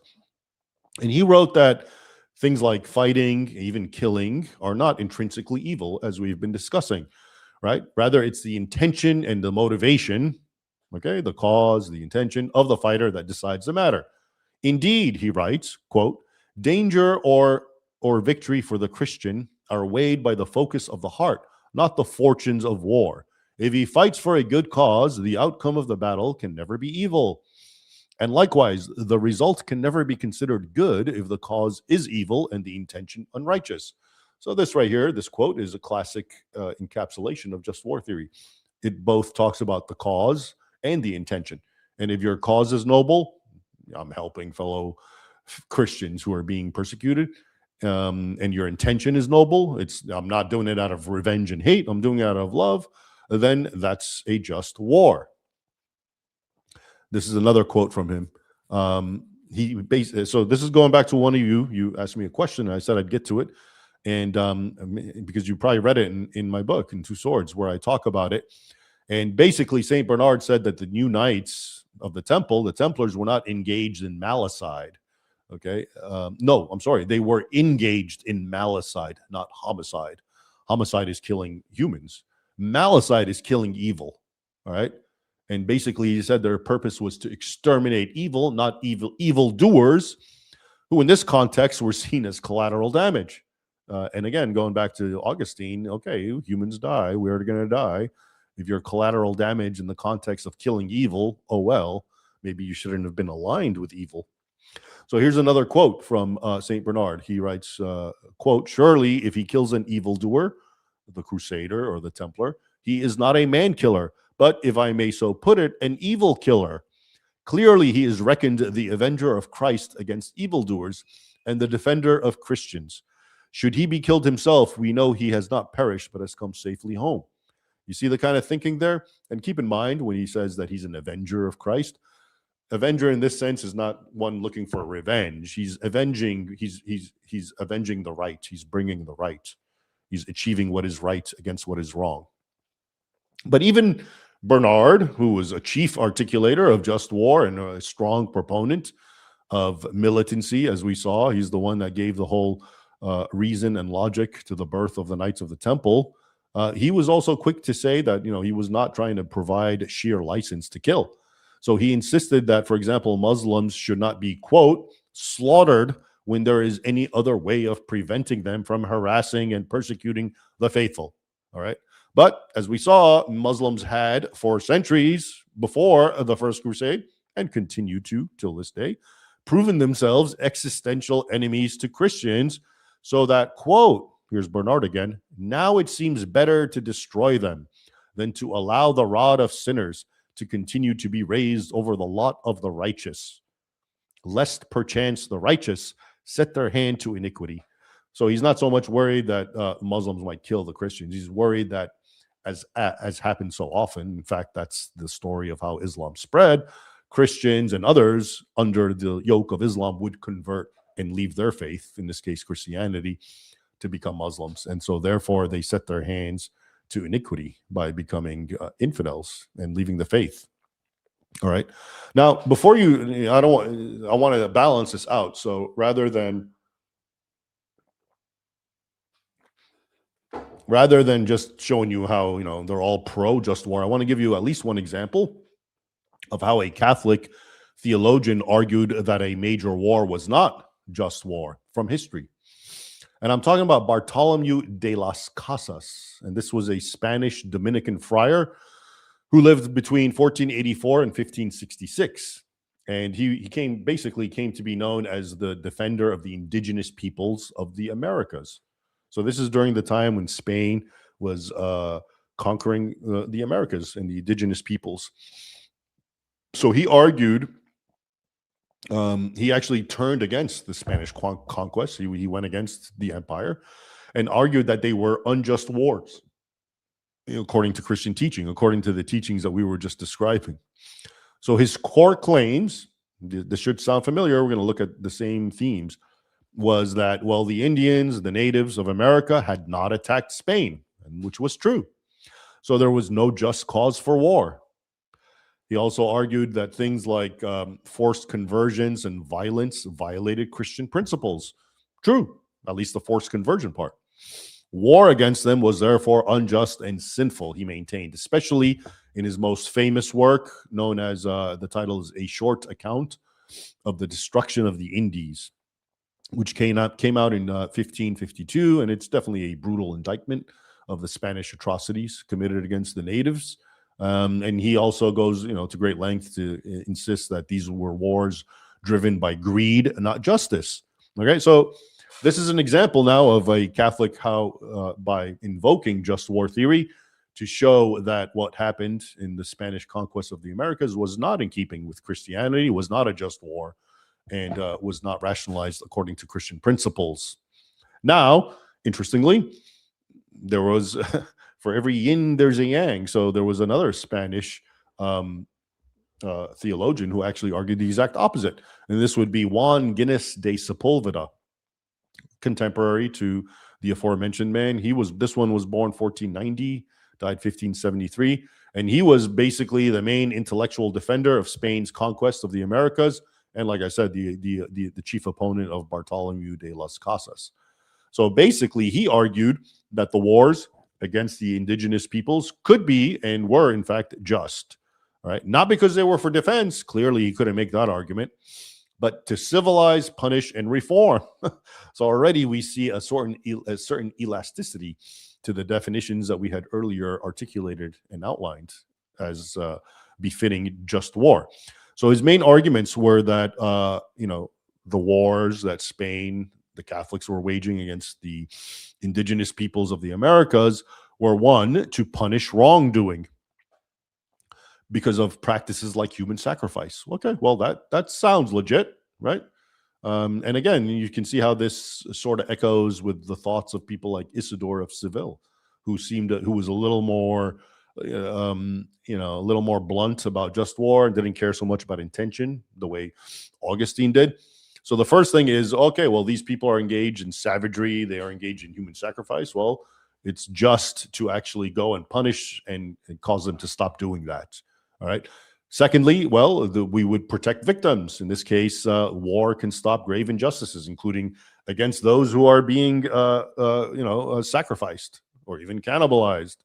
It would also aid evangelization. The war can open the way for Christianity, which would be seen as a good thing. He also made arguments that would be completely unpopular today, such as that some societies are just naturally born to be ruled, and that the natives of the Americas sort of were slavish by nature, and they needed someone to govern them. Okay. So as you can see, so now we have another, we saw one Catholic, Bartholomew, arguing that the war in America, the conquistadors, was not just. And here we have another one who's making sort of rationalizations, saying they are just. And this, by the way, really, in a way, encapsulates everything. Because as we're going to see, whichever war it is, you're always going to find, no matter what the actual outline and guidelines of just war is, you're going to find someone who's going to argue one way, who's going to argue what you want to hear. Unfortunately, so as objective as one can try to be, there will always be those who try to say, well, yeah, it actually is just because of X, Y, and Z. As we just saw, he was arguing about the natives are just slave-like by nature, and therefore they should be dominated, which by today's standards would not work, right? So he actually, this man, what was his name? Not Bartholomew, that's the first one, but Juan Guinness de Sepulveda. As we can see, this is the sort of a man who sort of, I don't know, are his intentions pure? A lot of people, in fact, most historians would say, no, this is a prime example of someone trying to stretch just war theory for, less than noble reasons, so that the intention is not good. Remember, intention is one of them, right? You have to have good intention. And in this case, the argument was that he was doing this because his real intention was to help the empire basically exploit the Americas, get slaves, get resources, gold, and so forth. And he was trying to give it a Christian just war veneer. Okay. Now, before we get into the verdict, let's see if there's any more super chat.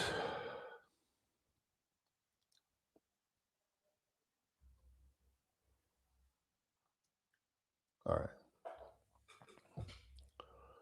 Alan, what is your bench press personal record? Well, you might not believe it. Believe it or not, 450 pounds. This would be way, way, way back, many moons ago, and I actually ended up tearing my pec a little after it because I was trying to do more. A few weeks later, But yeah, 450, never did it again. In my peak, I was able to do 315 like 12 times, um, which is actually, now when I think about it, it just hurts. My pec hurts and my joints hurt when I think about it. But if you must know, that was my one-time record. Though I wouldn't have you think that I could do that for a long time. This was like a very small peak. Um, I was actually, I had a military press, behind the neck shoulder press with the bars, the barbell. I was actually really good at that. So, as you know, most people do a lot less with their shoulders than their chest, but my shoulders were actually very close. So I could do 315 military press behind the neck, 10 reps. Free weights, not the machines, not a Smith machine. But those are the old days. Now I'm mostly limited to machines and cables and pulleys and whatnot. And certainly nothing near those poundages. Pop the kettle on love. Difficult to deny evil exists when you see what Hamas and ISIS have done in the name of their God. Yeah, I'm not one to deny evil exists. So yeah, I agree. True observation. Lies destroy lives. I don't always agree with you, Raymond, but I deeply respect your opinion. Well, thank you. Thank you for being so gracious in the way you answer our questions. I look forward to reading The Two Swords of Satan.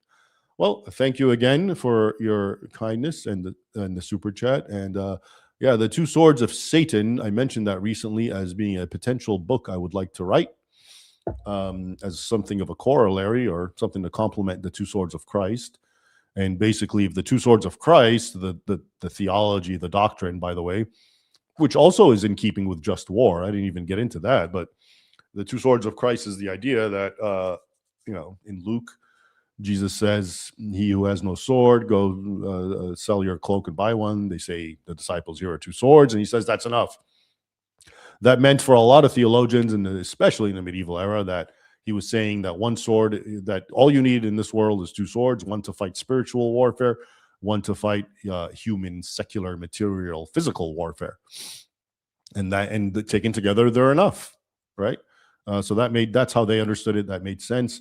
But the idea of two swords of Satan is, well, what exactly are the two swords of Christ needed for? Well, they're to combat the two swords of Satan. And in a recent, I think, live stream, I sort of tried to outline briefly what the two swords of Satan are. And they are, again, what you might expect, which is one sword causing physical violence. For example, the persecution of so many millions, about 400 million Christians alone around the world. And then the lesser known spiritual sword that's causing havoc in the West by just, and why that sword is so devious is you can see the physical sword. It's physical, it's violent, it kills. The spiritual sword is guised in the concept of this is my own free will. And, I'm doing this out of my own mind and my own mentality. No, you've been subverted into killing yourself, actually. So if Satan can't kill you physically, well, he will cause you to kill yourself and make you think you're doing it because you're free or something like that.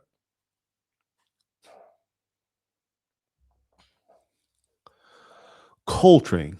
Jesus said we would be persecuted in his name by many. He never said, let it happen or run towards martyrdom. He died so we could live. Deus vult. I agree. Good point. Right? Not only did he say that, everyone wants to look at Jesus and what he did, which is to die, and say that's our job. Well, no, he actually had a specific mission, right? He died for the sins of the world. I can't do that. Can you? So if he died as the innocent Lamb of God, and he did, there was an actual purpose for it, right? The salvation of the world. What is it for me or you or anyone to just randomly die against evil? So yeah, I agree with that.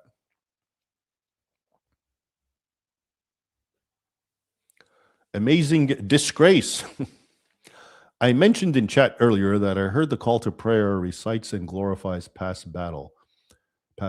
Could you verify if that's true? Okay, I assume you're talking about Muslim calls to prayer, and they glorify past battles. I don't know. I don't know. It depends which Muslim call of prayer you're talking about and who's doing it. But I do know past battles and conflicts and violence by Muslims, where they win, especially, are definitely glorified in the Islamic tradition, in sermons, in books.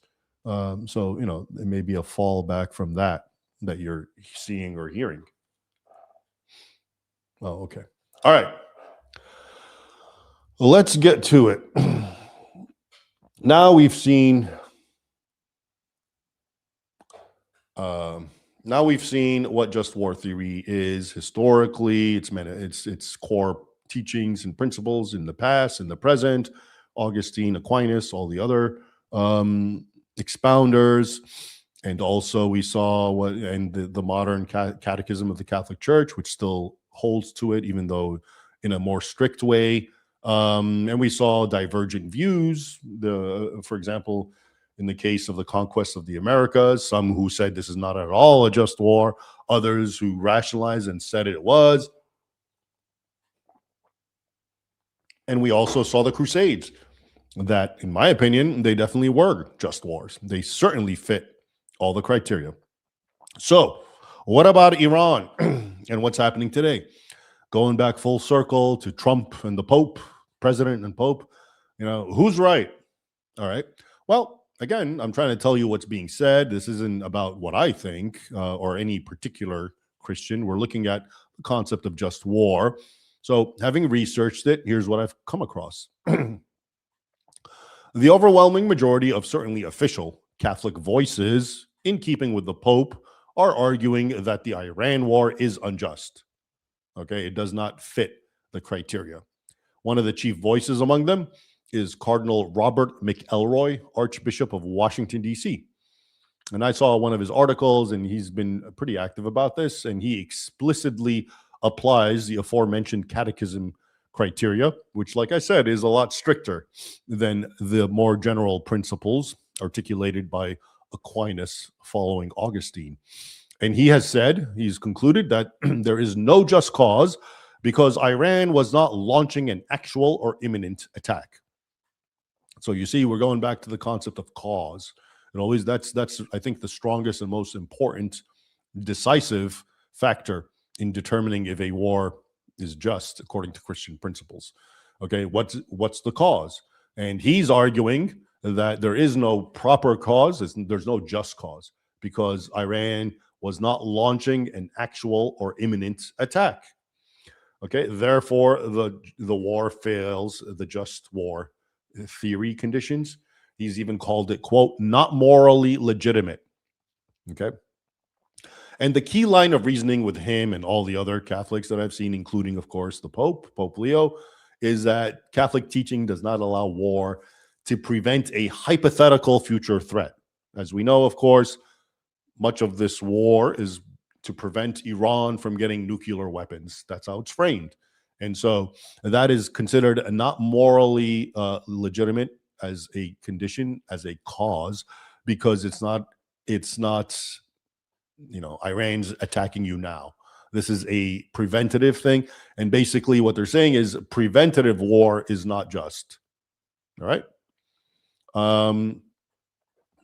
And that this, again, he directly rejects the war under just war criteria of, quote, imminent threat and proportionality. Like I said, this theme is most of them. So the U.S. Catholic bishops, Catholic peace ethicists, and all these other groups, not one particular group, but a consistent sort of Episcopal interpretation is that the war fails just cause for the same reason. That a lot of them are saying the war fails as a last resort. So I guess they're saying that, diplomacy and sanctions have not been exhausted, and that the war also risks extreme disproportionality. And a lot of them explicitly argue that the Iran strikes do not meet the catechism threshold for defensive war, which I mentioned, particularly in the context of there is no threat of an imminent attack. Okay, it's again preventative. This is really the key point that they all argue about. This is, like I told you, when it comes to just war, the most important consideration tends to be the cause. Do you have a just cause? And the big debate now is preventative war just? Historically, it never has been. Actually, it would have been no. Like the Crusades. We looked at the Crusades. Well, this wasn't a preventative war. Christians were being killed right then and there, habitually, in large numbers. Muslims were controlling historic Christian lands. They were destroying the churches in mass, by the way. Okay. In 1009, the Fatimid Caliph destroyed the Holy Sepulchre, and according to Muslim sources such as Al-Makrizi, 30,000 churches. So, okay, so you can't say that the Crusades were preventative. I'm not necessarily arguing that preventative is not just. I'm just telling you what they're saying and how this did not apply. This would not apply to the Crusades, which is ironic, because the Crusades are the ones that, in the popular imagination, were not just. But actually, as you see, they did fit a just war criteria. It's just that we don't know what was going on. The context is typically missing, right? Now, here's some others. These are all notes I took. Catholic academic ethicists, Jesuit moral theology journals, for example, America Magazine, NCR, etc. And they're saying also preventative war is repeatedly being described by them as outside Catholic tradition. Capability plus suspicion is not enough for just war cause. Okay. And they keep emphasizing more need for restraint, diplomacy, and a strict reading of Aquinas. So again, to emphasize the crux of all this comes down to, is preventative war just or not? And the majority that we're seeing are saying it's not. That's not to say that there aren't Catholic voices who are arguing in the reverse. There are. That side exists, but it's not the official group. It's smaller and it's mostly intellectual rather than Episcopal peoples or Catholics. One of them would be Father Gerald Murray, and he's a traditionalist Catholic commentator. And he argues in favor of a qualified just war justification. So basically, he's saying that Iran is not just a, quote, future threat, but an ongoing destabilizer. So things like proxy warfare, nuclear development are all a composite aggression form, and therefore force can qualify as defensive. Okay, that sort of makes sense. And basically, the argument is you don't need missiles already launched. Patterns of aggression can satisfy just cause, according to him. So the bottom line is, it's an expanded definition of imminent threat would justify action in this sense. Okay. But again, to emphasize, the real dividing line now, right, across all of this debate collapses into one question, which is, does just cause require a actual or imminent attack, which is the strict reading? And if it does, they are arguing, Bishop McElroy, the bishops, Vatican-aligned clerics, and so forth are arguing, no, it's not just, because there is no actual or imminent attack, according to the strict reading. Or is it B, credible long-term threat, expanded reading, which leads to war can be justified, according to Father Murray and others? So as you can see, of course, there's no flat answer unless you want to go with the true hierarchy, which would be the Pope and the cardinals and the Vatican, which is overwhelmingly arguing that this is an unjust war. Okay. So the long and short of it is, the majority official line, unsurprisingly, is that this is not a just war. But there are Catholic voices who are basically saying, yeah, it is. Like I mentioned, the highest ranking church authority voices, cardinals and bishops, leaning strongly that it's an unjust war. And the pro-justification arguments, they do exist, but they're mainly among priest commentators and academic realists, not magisterial authority. Now, one last point that I see personally that, it's worth reflecting on is something of a philosophical point, but it's applicable to what we're discussing about this business of if it's just or not, the Iran war, and if preventative war is just. So the whole question of nukes and nuclear weapons that Iran is trying to get, to what degree does that change the whole calculus of what we're discussing? And I would argue that it's sort of, okay, so if you take the strict classical position, which is that it's only just if there really is a physical attack and you can't engage in preventative war, Okay, that's not just you have to wait until they actually do something. Okay, from a historical point of view, that makes sense. But the historical point of view, you have to understand, is limited to conventional warfare. There were no nukes. So, in a conventional warfare setting, especially from a historical point of view, if there's no imminent threat of what they can destroy me overnight. So yeah, I'd have to wait until they literally come and attack me with men on horses and spears and swords, and then I would fight them back. And if I did that, if I waited, well, they might kill some of my people, right? I don't know, maybe hundreds, maybe thousands, who knows? But the logic was okay, it wouldn't be, the end of a civilization. Now, with the introduction of nuclear weapons, that sort of changes, doesn't it?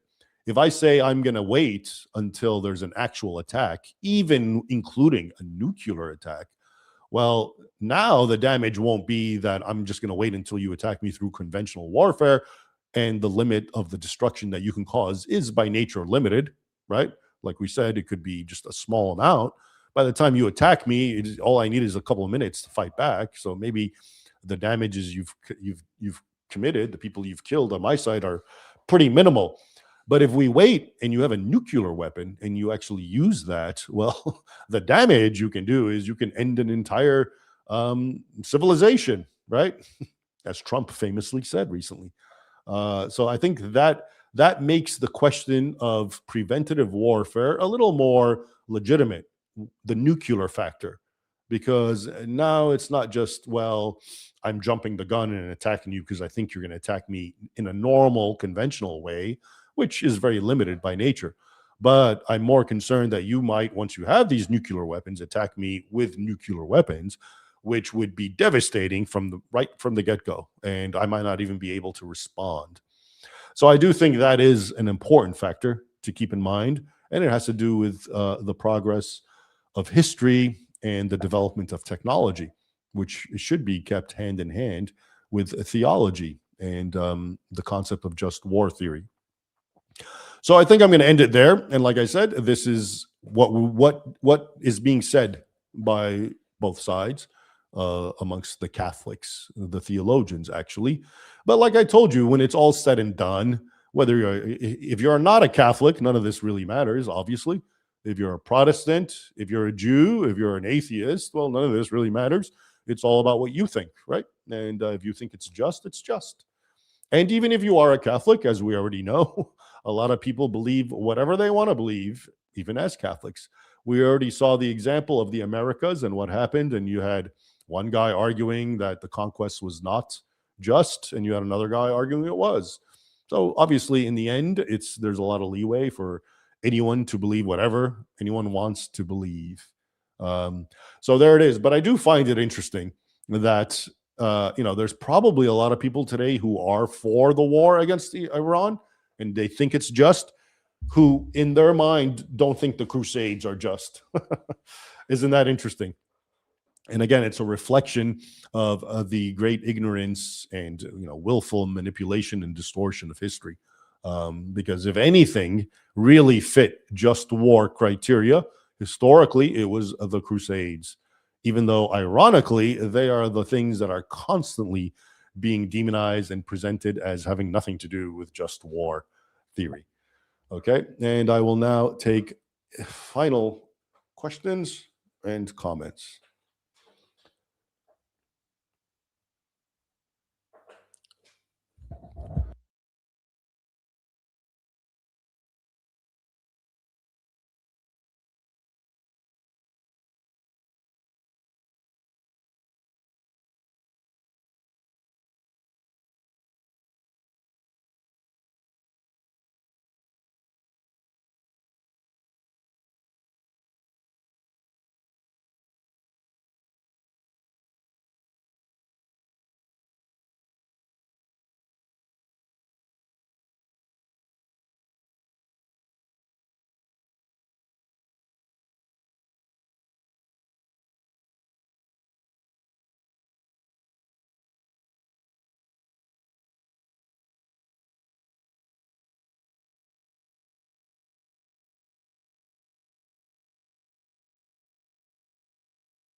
Oops. I was being contacted that my phone is off. Well, I'm sorry. Can someone tell me which question I didn't answer?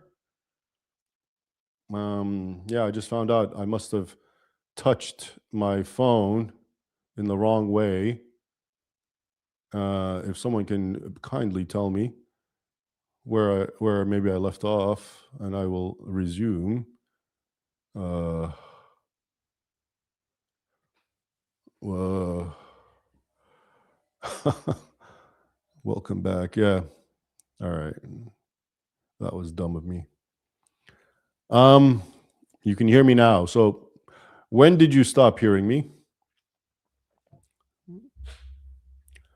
Let's see now. All right, I might as well.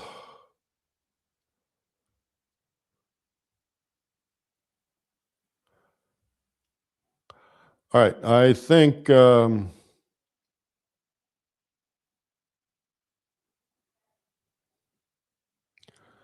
right, maybe I'm just going to go quickly over what I had up. The short-term goal of peace hides the long-term cost. Yes, this is true.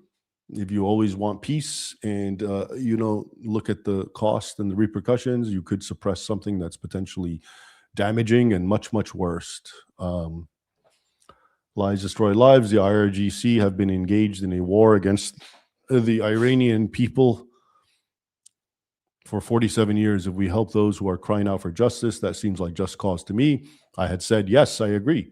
That seems like just cause to me too. And it would fit the just cause criteria, some of it, because what's a just cause? Well, you're liberating oppressed people. Okay. But again, what I've been talking about is not what I think or what you think necessarily, but what is the strict teaching. And I don't think we really came to a conclusion, to be honest with you, because as we saw with the example of the Americas and the Spanish conquistadors, you had people saying it's an unjust war, and then you had people arguing in reverse. All right. And then there was this one. I had an agnostic friend say that Christians should team up with Muslims against the Jews. I sent him some of your clips, and he thinks they promote hatred. Well, what else is new? Of course, promote hatred. That's the world we live in now. If you say something true, but that is somewhat critical, that's called promoting hatred, because we're extreme babies. If I say something is negative about a particular creed, that means I want you to hate and kill them. Yeah. All right. No comment, but anyway, thanks for your efforts.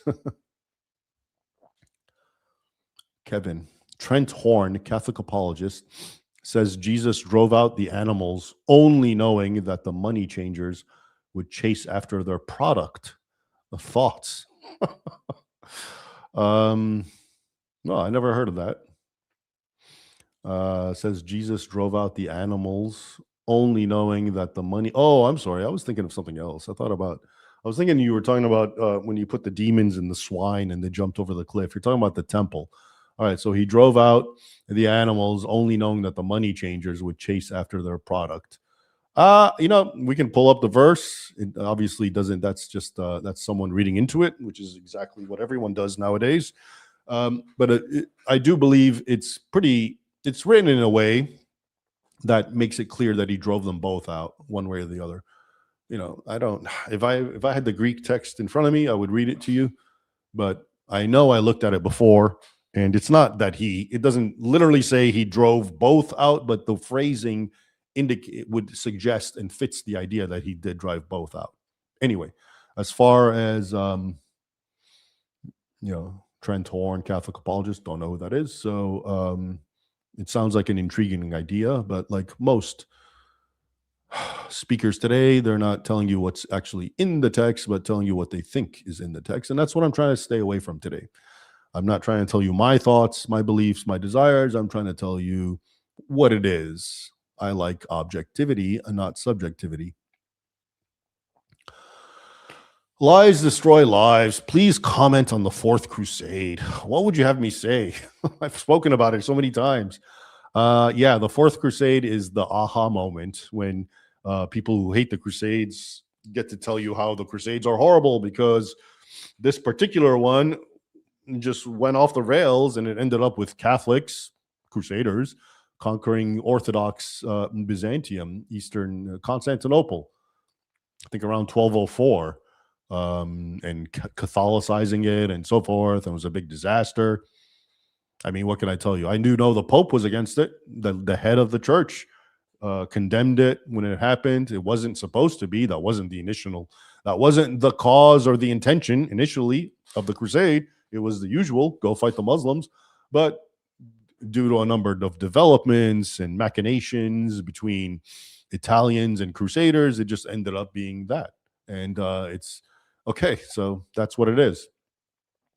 I guess anyone who thinks that the Crusades have to be immaculate and perfect for them to be decent will point to that and say, aha, see, here's a bad episode from the Crusades, which I believe happened.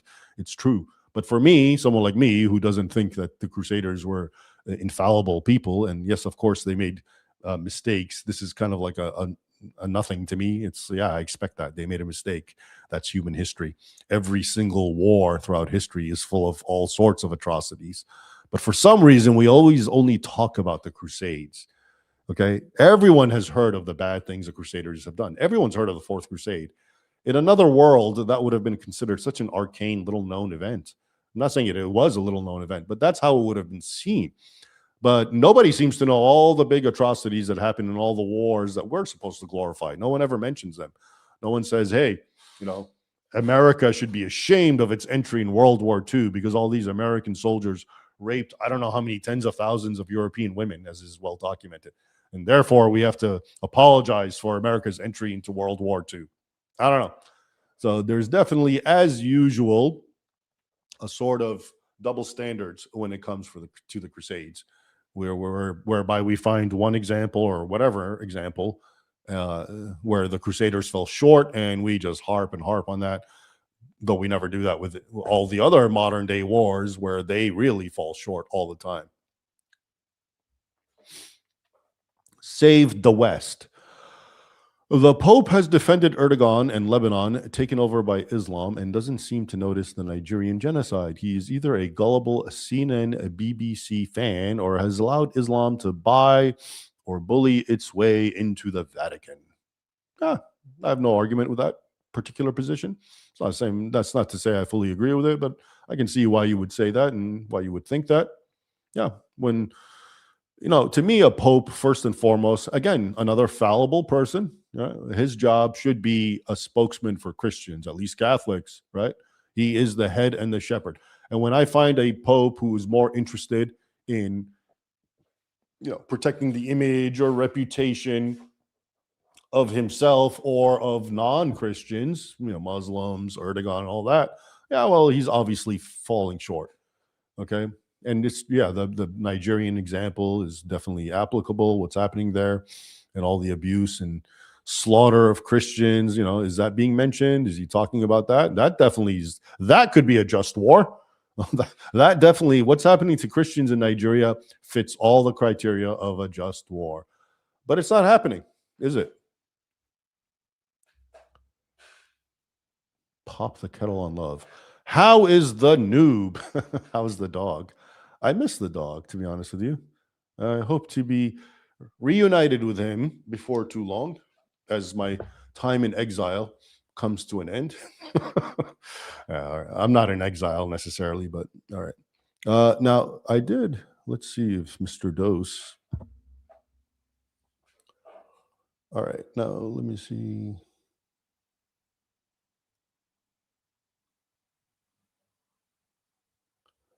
Okay, we're all good there.